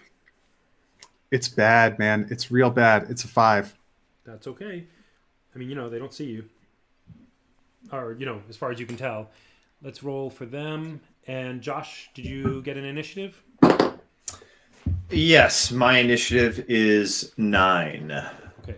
5 for Diamondback, 9 for this other character. Okay. Orc, let's call him... I'm going to call them blue and red team because they're Nice. 2 different pairs. Let's call it blue and red, A and B, 1, 2. Okay, great. Blue Orc 1, or Blue Orc A, is the first one. He's the one closest to the tiefling, of the two of the blue side, and he is really mad because they have worked hard. They survived out here for a couple of days and have caught probably the most valuable slave they could. She's, gorgeous, totally unmarred as far as no tattoos, no scars, no anything, and he really thinks he's going to get, some cash if they can get towards an Iron Bell location and sell them. So he is going to take a few steps towards the Red Orc 1, and he is going to use his melee attack weapon, which is a natural 20. Whoa. That was a good hit. Makes sense. He was the first one. Good for him. And he hits for... do I roll 2 dice or do I double the damage? You double the roll- dice that you roll. Okay. Well, double the number of dice. Correct. You roll the attack dice twice. Okay. Yeah, whatever they are, you double them. Okay. Give me 1 sec. Those are pretty good rolls. And that is a... where's my... Go red team. Reciprocity. Wow. The blue orc pulls out his... he has a stone axe that he's had by his side, and he's getting agitated. He takes 2 steps forward and swings. And I tell you what, boy howdy, they do not expect it. Red Orc A's head comes clean off. Whoa. He just did 25 damage, just to let you all know. He just did 25 damage because he had that critical hit. The head comes clean off, rolls away. The body collapses to the ground.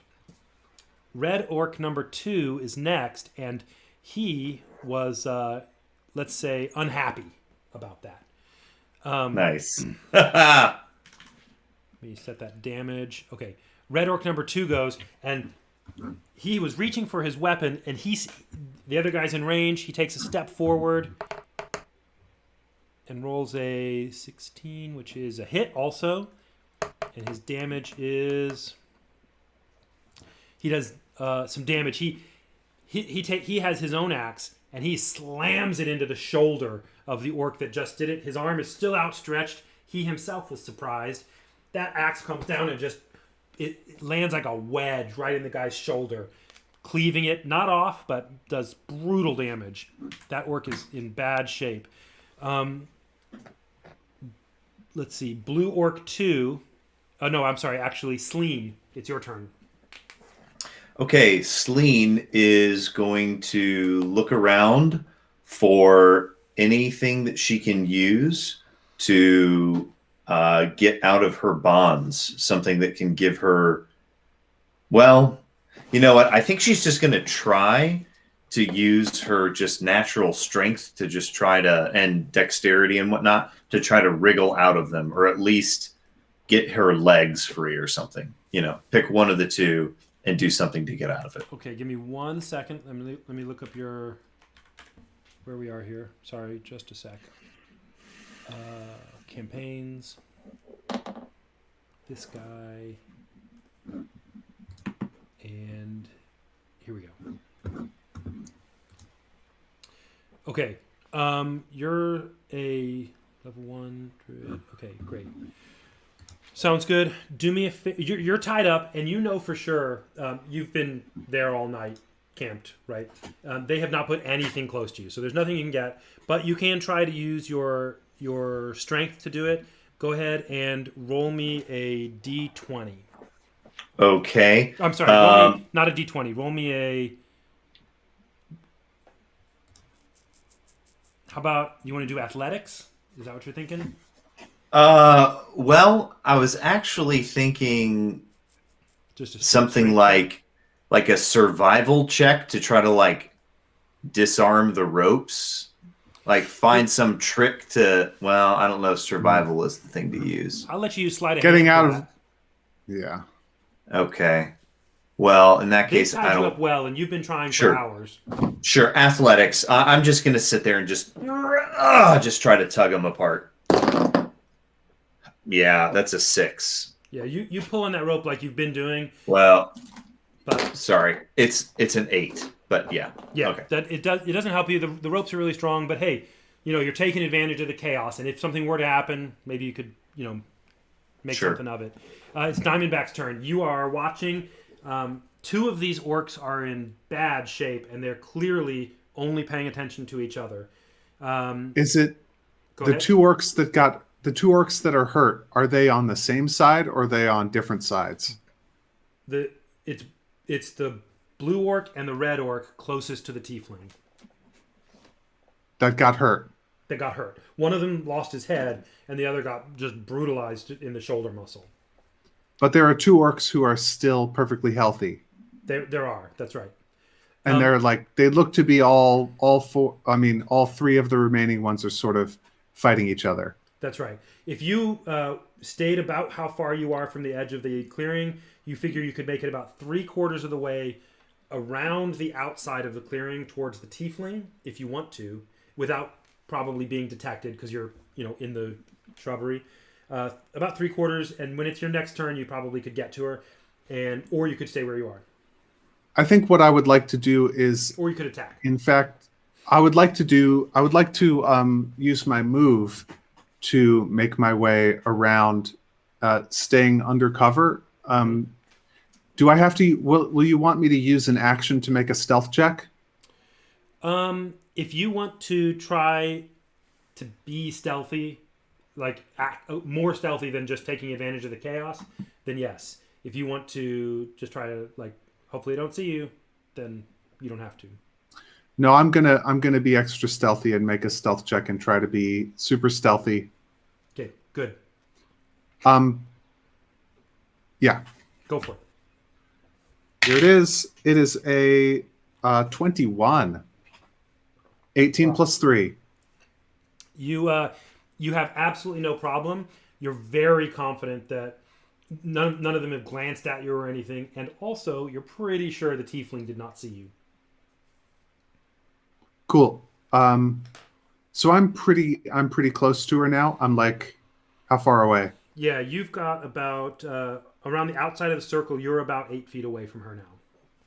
Okay, awesome. And the orc closest to you, where the one that is closest to you, is the one that got beheaded. So the living orcs are actually a little further from you. I am okay with these orcs battling each other. My intention is to just go up and free her Okay. and try and get away Hopefully, you think. Sorry, go ahead. while they're distracted by fighting each other. Based on what you just did, your guess is you'll easily be able to get to her in the next, the next couple seconds. Okay, now Awesome. it is the blue orc. The second blue orc's turn. He is going to back up his partner, support his partner, Orc A just sliced off the head of Red Orc 1. Orc B is going to step forward and attack the one who just buried his axe into his partner's shoulder. He rolls a 15, he hits, and he has got a club that he is using.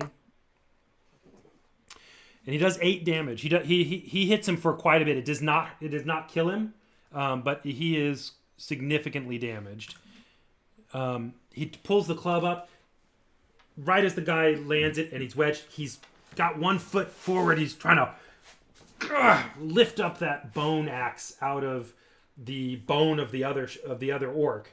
And while he's got his arms outstretched, that second orc just clubbed him right in the arms, just broke his grip and just clubbed him hard. It goes back to the first orc, the one who initiated the whole combat in the first place. He swings again. That is Blue Orc 1. Swings again. He's hurt this time. Ooh, and he rolls miserably. He's got that messed up shoulder. He pulls his axe up, but he can't quite get the swing. Does not make contact. The other orc that he tried to swing at, seeing that, takes advantage of the opportunity. And man, he missed him too. Both of them are just kind of brutalized by it. The dead orc continues laying still on his turn, and the tiefling now can try to do something if she would like.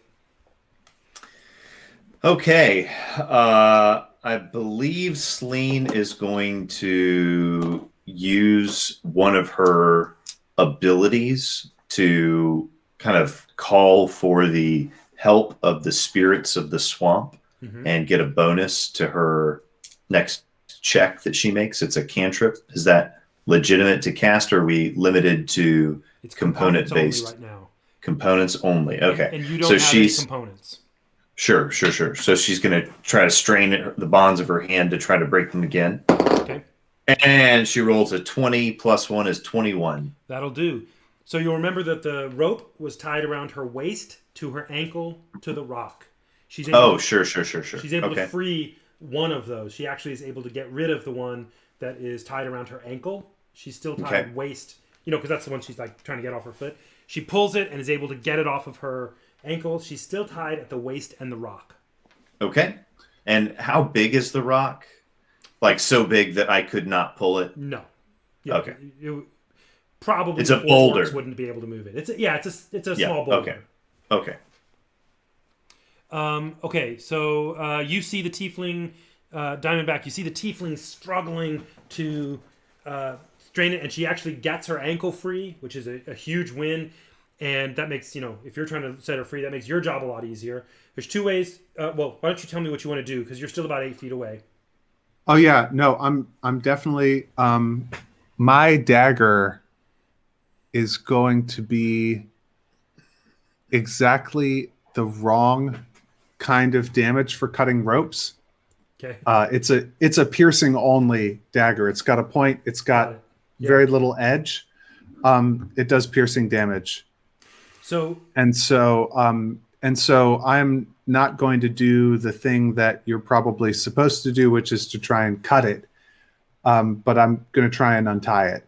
But I'm gonna run up to her and start untying her. So let me tell you, the rock that she's tied to, the boulder she's tied to, is at the edge of the clearing. She is not at the edge of the clearing. She's in a little bit from that. You'll be in plain view if you go to untie her waist. You can stay behind the boulder and untie the boulder, and probably I'll let you make a stealth roll to try to untie it without being seen from behind the boulder. Your choice. What I would like to do is here are the two things that I would like to do. I would like to, if I can do both of those things on this turn, I would like to untie the rope and then climb up on top of the boulder. In that order? I would like to untie the rope and, if successful, see what happens next. Got it. Okay. Sounds good. Why don't you go and make me a... so you've made it there fine. There's a small distance to cover. And make me a sleight of hand check. Here it is. Untie the rope. And I actually want you to do it with advantage because everybody's distracted away from you. 13. 13 will do. That is fine.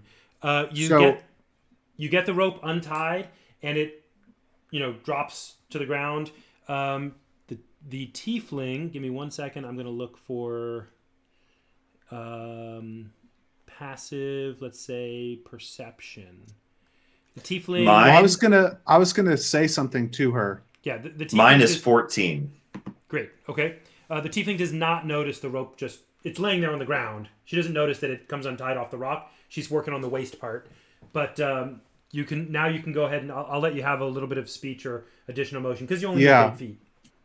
So I would like to use the rest of my motion to either climb up on top of the boulder or begin climbing up on top of the boulder. It's a small boulder, like maybe 4 or 5 feet tall. Yeah. I mean, it's for a boulder. Okay. In that case, I will crouch behind it, Okay. and I will say to her, "Hey, I just untied you." Okay. Okay. What does Sleen do? That is your turn. Josh, you can think about what Celine's going to do when it gets back around to her. Sure. Orc number... Blue Orc A. Sorry. Blue Orc B. Blue Orc B. Blue Orc B is going to attack Red Orc again. Ooh, and he did actually really well. Okay, that's better. I thought that was a 4, but it was... And he does 11. All right. He just decimates the Red Orc. The Red Orcs are now dead. Blue Orc A is severely wounded. Looks damaged. Blue Orc B is now is undamaged thus far. But they are thrilled and, slapping each other on the chest and, yeah, you can't take our slave, yeah, and they're gloating over the corpses of their foes. It is now, Blue Orc A looks over towards the tiefling and, did you say you got up on the rock, or you just whispered from behind, or what? No, I'm crouched behind the rock. Okay. I didn't make a stealth roll though, so Sure. I'm probably not hidden too well, but I'm crouched behind the rock, and I said to her, "Hey, I just untied you. Hey, I just untied you." Sure. He's pumped up on adrenaline because they successfully defended it, and he's not super bright. But he looks over, he sees the tiefling standing there with the rope still on the ground. Everything's good. Let me see what his wisdom is. Not high. He does not particularly notice that her ankle is untied. The next 2 orcs are dead. It is Sleen's turn. Sleen. Sorry, and let me tell you some relevant information. You know that you are untied now. Yeah. You from where you are, you also know that you would be able to get to the little wooden lockbox that they have in their camp, which is where you saw them put your component kit. It's about maybe 15 feet away. So you could dash for that and probably get your component kit out of there. That'd be a turn. That'd be an action. I have this question. Uh-huh. Do I expect these orcs to also have magical spells? You normally would expect that. They appear to have been just setting up camp. You don't see a pouch that they're wearing. It looks like it's all in their camp area.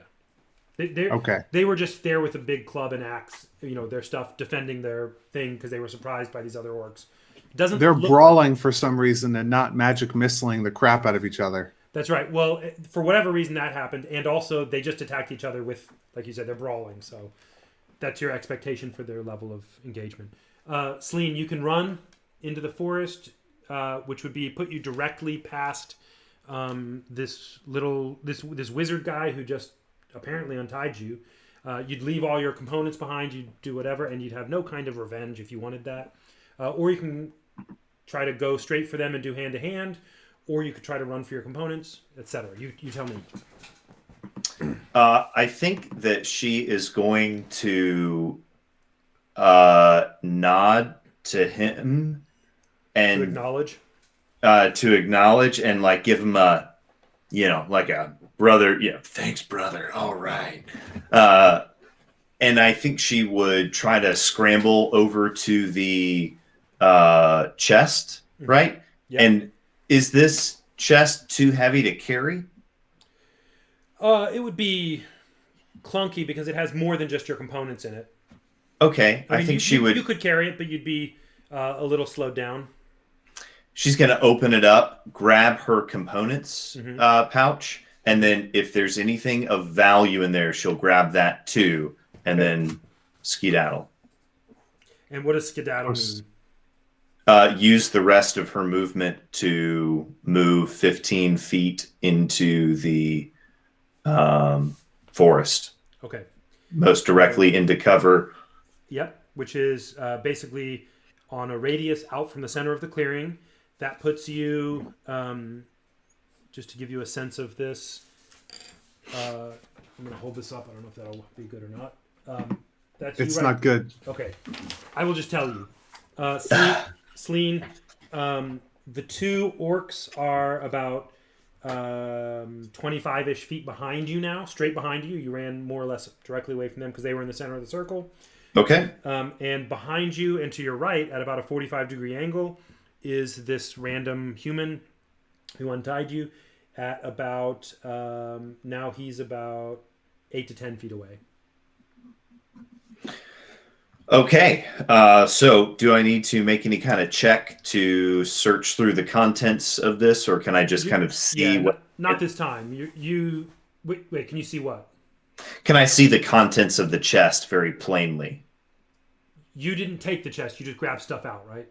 Right. I've opened the chest and I'm looking into it. Can I just see the contents of the chest plainly? Oh. Or do I need to make any kind of check to make a quick search? No, you just grabbed What we stuff. narrated is you already grabbed it and skedaddled out into the woods. Okay. My question was, did I grab... You grabbed a handful of stuff that you thought was valuable and also your component bag.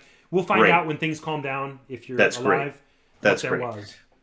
So she's then going to, if she's got anything left in her turn, like if it's a free action, she's gonna.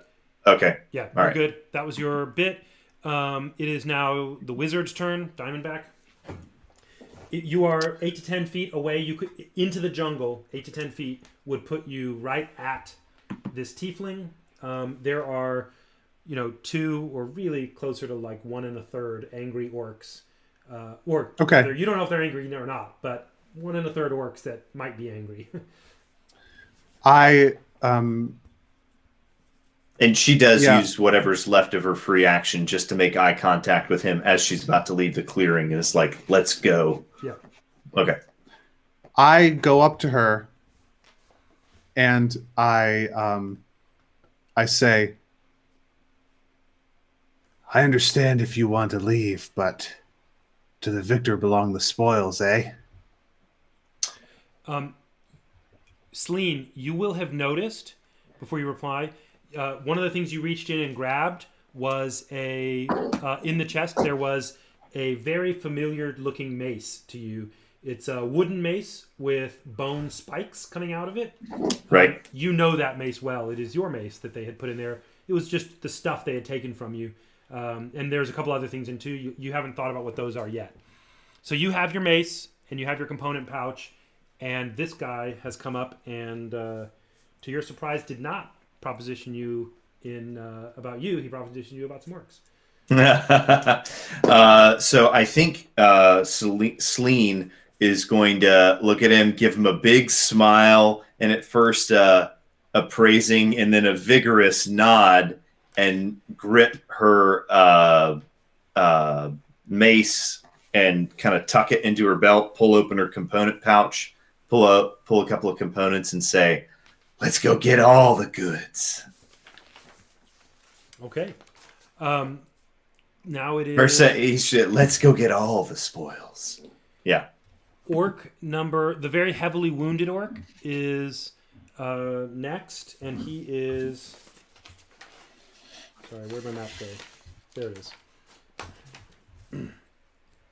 That heavily wounded orc sees you and calls out to his friend, but he's very severely wounded and doesn't give chase yet. He's. Was that talking my action?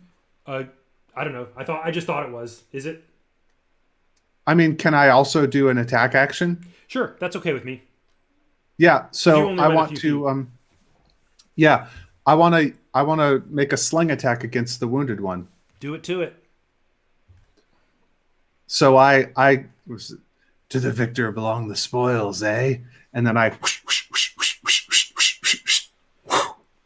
You're with attacking the wounded one.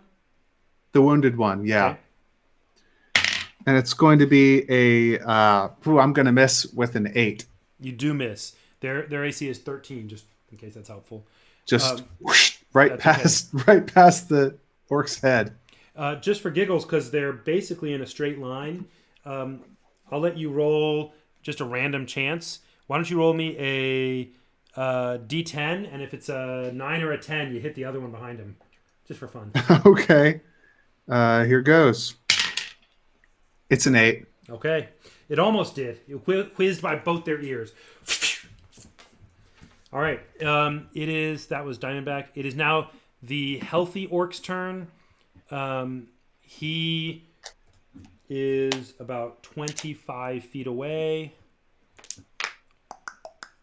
Speed 30 feet. Okay, he runs up and he sees this crazy human guy who has just a third party, another person trying to steal their freaking tiefling.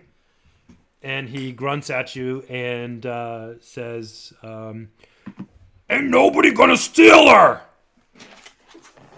And he is going to, let me see.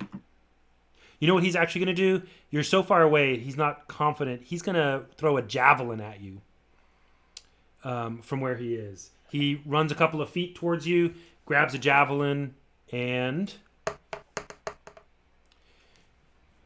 hits with a natural 20. Jeez. All right.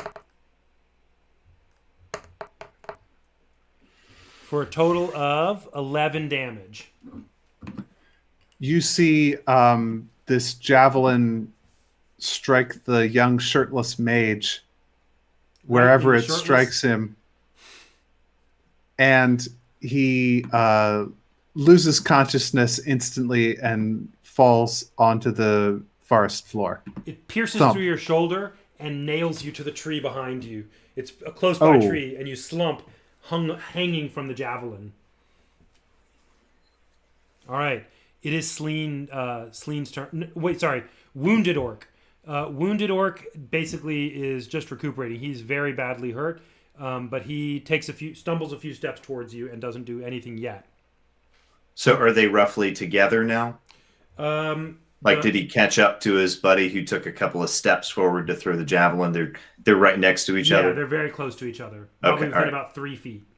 Okay, so we cannot cast any of our spells on our spell list from our class, but we can Use your cast components. from our components. So, Sleen is going to take 2 of the gray-backed mouse brain. So you might not have heard this part. They have to be different components. Gotcha. I did not For the hear same it. She's spell. going to grab a piece of gray-backed mouse brain and orange-winged swallow down, and she is going to create a bonfire that is going to burn them, and they're going to need to make a dexterity saving throw of DC 12 or take 1d8 fire damage. For both of them. Yeah. Because they're really close to each other. I will roll that manually. DC 12. So let's do the wounded one first. Oops. Shoot. He rolls a 9. So he takes how much? 4 points of fire damage. All right. And let's do the healthy one next. And he also rolls a 9. And takes the same, I guess, or do you roll for 3. He takes 3. All right.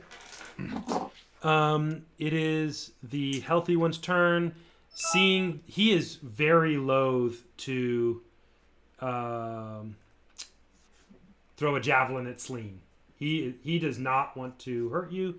He wants to capture. He is not concerned at all about this rando wizard. So instead, rando human. So instead, he runs at you, closing the distance, and he's going to make a grab. This is the healthy. Well, he's not quite as healthy anymore. He's got some severe burns. Fire bursts out right between the two of them. The one that's wounded already is now like limping. Is like struggling to stand. The one who's healthy, is singed on the side of his head and his, the side of his body. He runs towards you, and I'm going to have him make a dex check to grab your rope that is still tied around your waist. You've been pulling it, so it's not like easy for him to grab, but he's going to try to grab it. You know what I'm actually going to do? I'm going to do a contested dex. You versus him. You see him go for the rope. You're going to jerk it, and he's going to try to grab it. So Okay. What you got? 11. And 15. He does grab the rope, but that's his whole turn. That's his action, is to grab hold of it. So he's got the rope. He is still about 10 feet from you. He's not in... He wouldn't try to melee you anyway, because he doesn't want to hurt you. But he's got his hands on the rope. It is now the other wounded one's turn. His shoulder, I said, was super damaged. I'm going to have him chuck a javelin as well. It is... No, wait, no, he doesn't want to damage you either. He's going to run towards you and try to help grab the rope as well. I'm going to give him disadvantage on that because he has a super wounded arm. So do another... So actually... I'm just going to give him the check. So I think he might, when he let me check the description on this spell real quick, because he might have to do that again when he starts his turn. Take the damage. Yeah. Okay. Let me just double check real quick.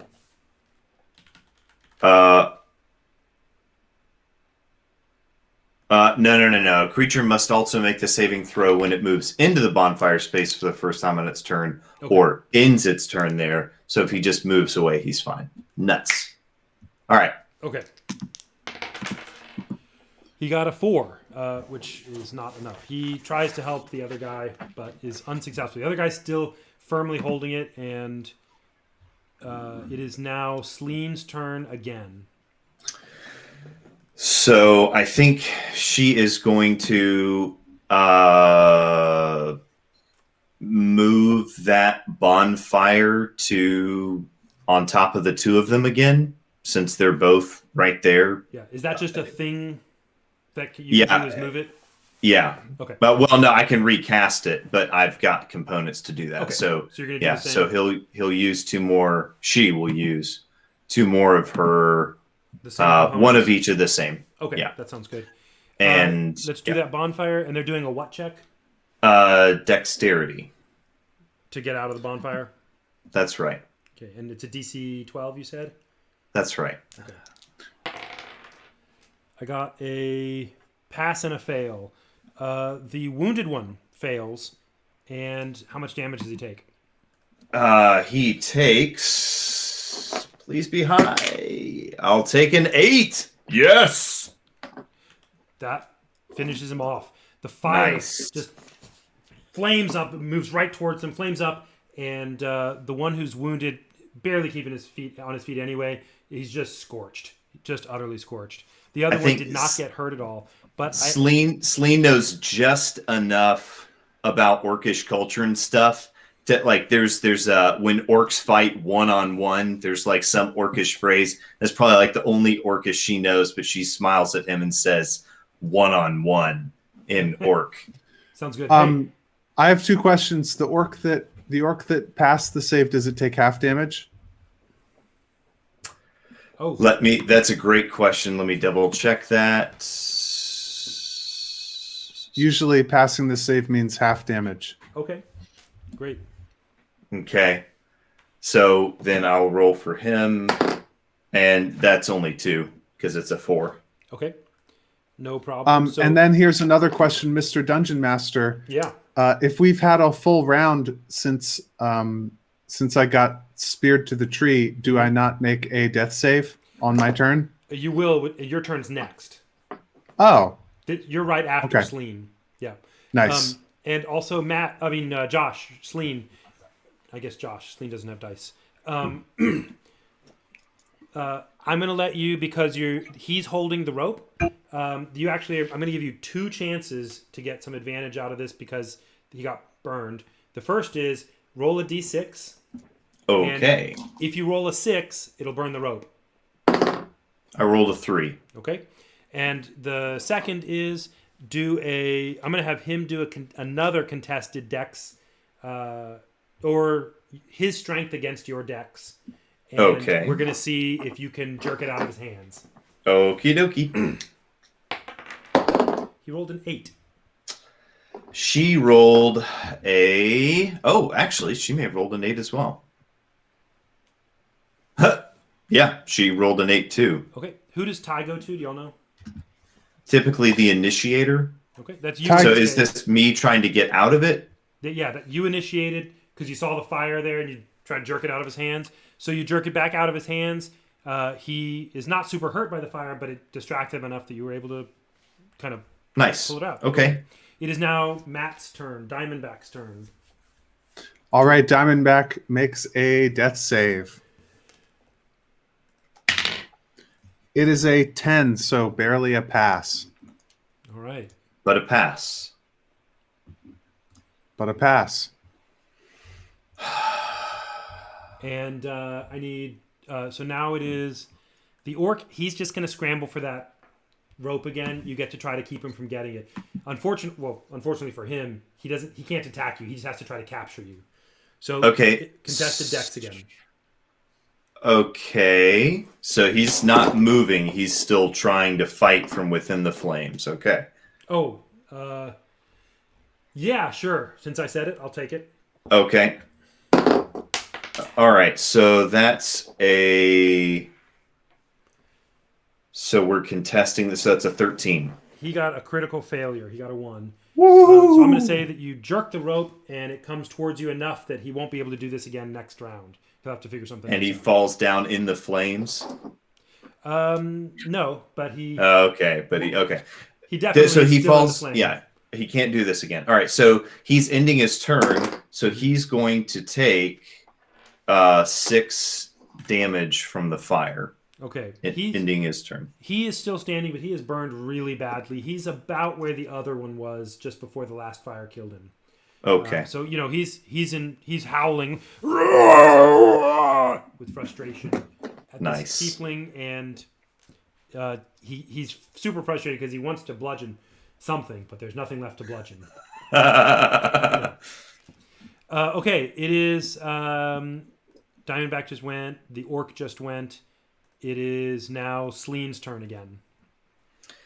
Okay. I think Sleen is going to use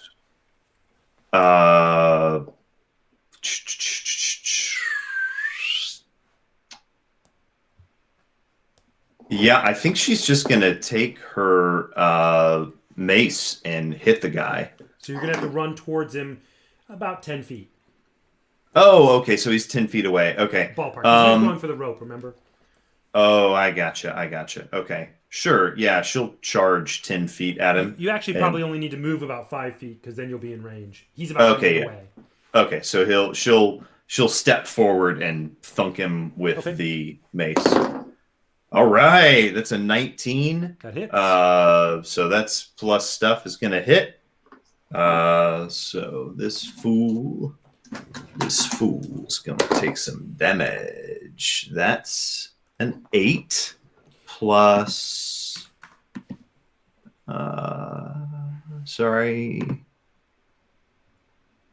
Plus. Oh no! Sorry, I rolled the wrong die type. I thought it was a martial weapon. It's not. Okay. Okay, so that's 4 damage from the mace. The mace swings around, and it's like I said, it's a heavy wooden ball, right? There's no metal.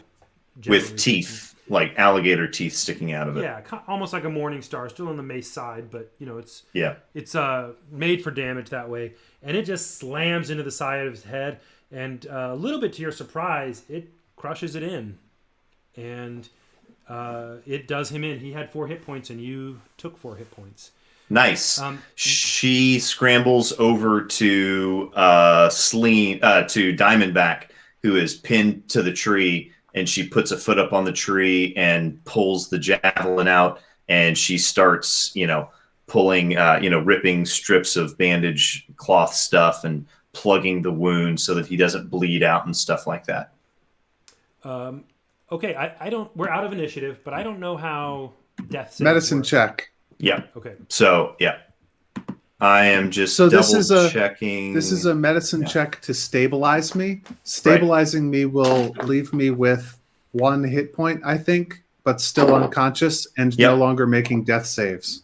What's a successful medicine check? How is that? Well, I got a 15.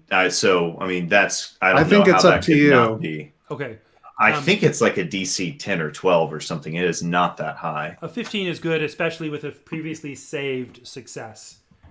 He successfully saved on the last death check, which means he's not like right at death's door exactly. He's walking up the steps. So yeah, I'm say a 15. So you now have 1 hit point. Is that right? Yeah, it's a DC 10 check, and I get 1 hit point. And I don't know, am I asleep or? No, you're awake. I'm just by fiat. You're awake. Right. Okay. Nice.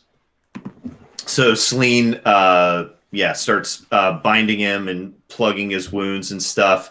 And after she sees that he's stable, she kind of, gives him a few slaps on the face or whatever. Maybe he's been conscious the whole time, but just like, Anyway, she looks at him and says, "You made it tough stuff, fighter man.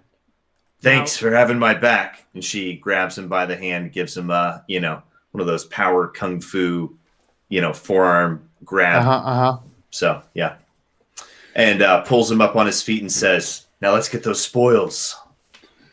Now, it's just to say real quickly, it's 10:20. So let's finish out this part, and then we'll start tomorrow. Or next week, we'll start with you having just finished killing the orcs. We can go back and look what's in the chest and stuff. But okay, Yeah. sounds good to me. all right, I say, you can have the money. I just want their magic stuff.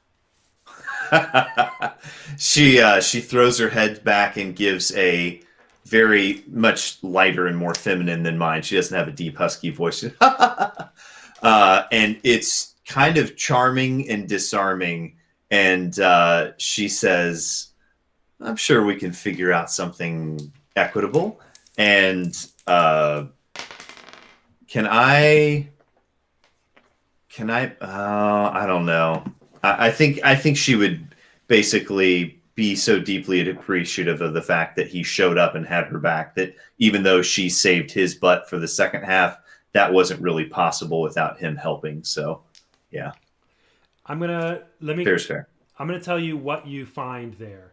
Do y'all want to do any more? Do any particular role play? You're right next to the clearing, so you just walk into it. Do you want to do any more particular? Yeah.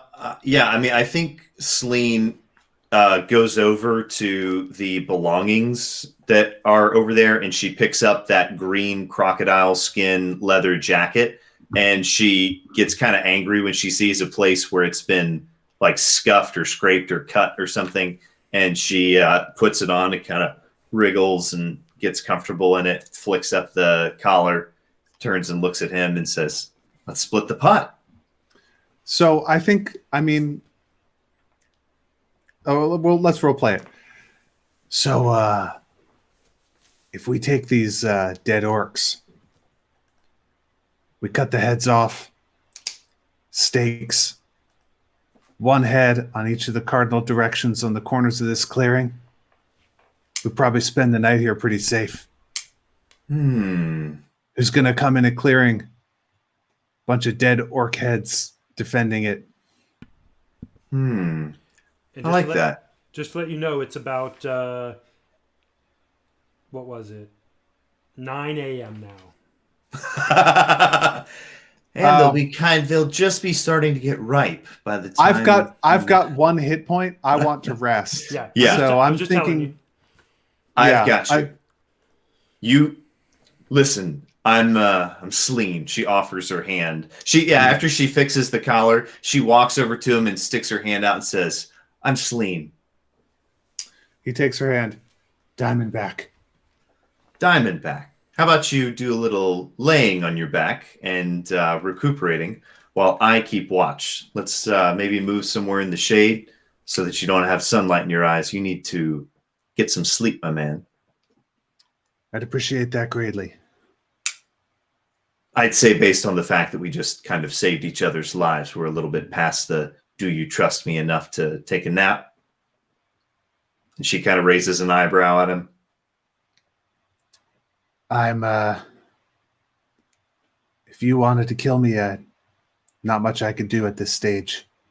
And I'm she gonna have to trust you. Yeah, she kind of flexes a little bit, and you see she's got pretty serious muscles underneath there. But you notice that her feet are like hooves, and so she's just a little bit stilted on her feet. She's just a little bit less lithe on her feet than the average person. So anyway, cool. So I think while Diamondback is sleeping, Sleene catalogs the contents of the chest after cutting off the heads and putting them on pikes in the four corners, and then withdrawing a ways to a clump of. Can she make a survival check to find some bushes that are far enough from the clearing, but close enough to be able to see if something is in the clearing, but not necessarily be super visible from the clearing? Like she's looking for the right kind of cover, basically, to make a camp in the bushes for of whatever. Isn't there a tent in the clearing? Yeah, that's fine. But this was their camp last night. I just figured we would use their camp. That I would be sleeping in their tent.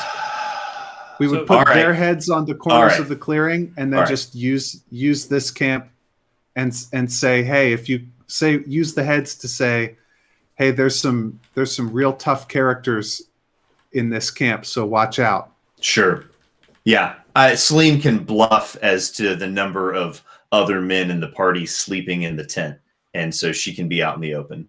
She's got good performance persuasion. She can handle animals and stuff. She'll be good. So, all right. Yeah. So what's in the box? What's in the box? I mean, it might be time to stop for the evening, but that's fair. That's up to the DM. Mr. Oh, you're muted. Tell you what I'll do. Let's get spoils next time. I will write up a list of some components and stuff that were there. I will tell you, just to give you a quick bit of info. Here we go. I will tell you that there were, in the little lockboxy bit, there were 12 pieces of copper. Whoa. Which is not bad. And there are a couple of other little things. There's the weapons that the orcs had and so forth. But of significant interest is that inside the box are a pretty significant number of components. Not like hundreds, but, some stuff you don't know, you don't recognize, and like, hey, that's great. So we'll get to those. Next time we'll pick up next time with the afternoon of this day, where Diamondback is sleeping off his basically near-death experience. Celine is keeping track of. She's inventorying kind of what there is, and also trying to make everything secure, keep it safe, and setting things up. And we will pick up next week in this same spot. Thank you all for listening. I appreciate it as we've gone through. I'm having fun. This is the first time for anybody who's interested. This is the first time, besides a one-shot that I did, that I've DM'd since AD&D in high school. So thanks, Matt and Josh, for letting me do that. And thank you. Thank you for masterfully weaving tables and wielding them as a poet swordsman wields a blade. Well, it was an honor just being nominated.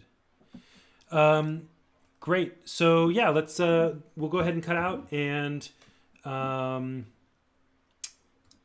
have a good night. Also, I heard a dirty rumor that failure is beautiful. Mm-hmm.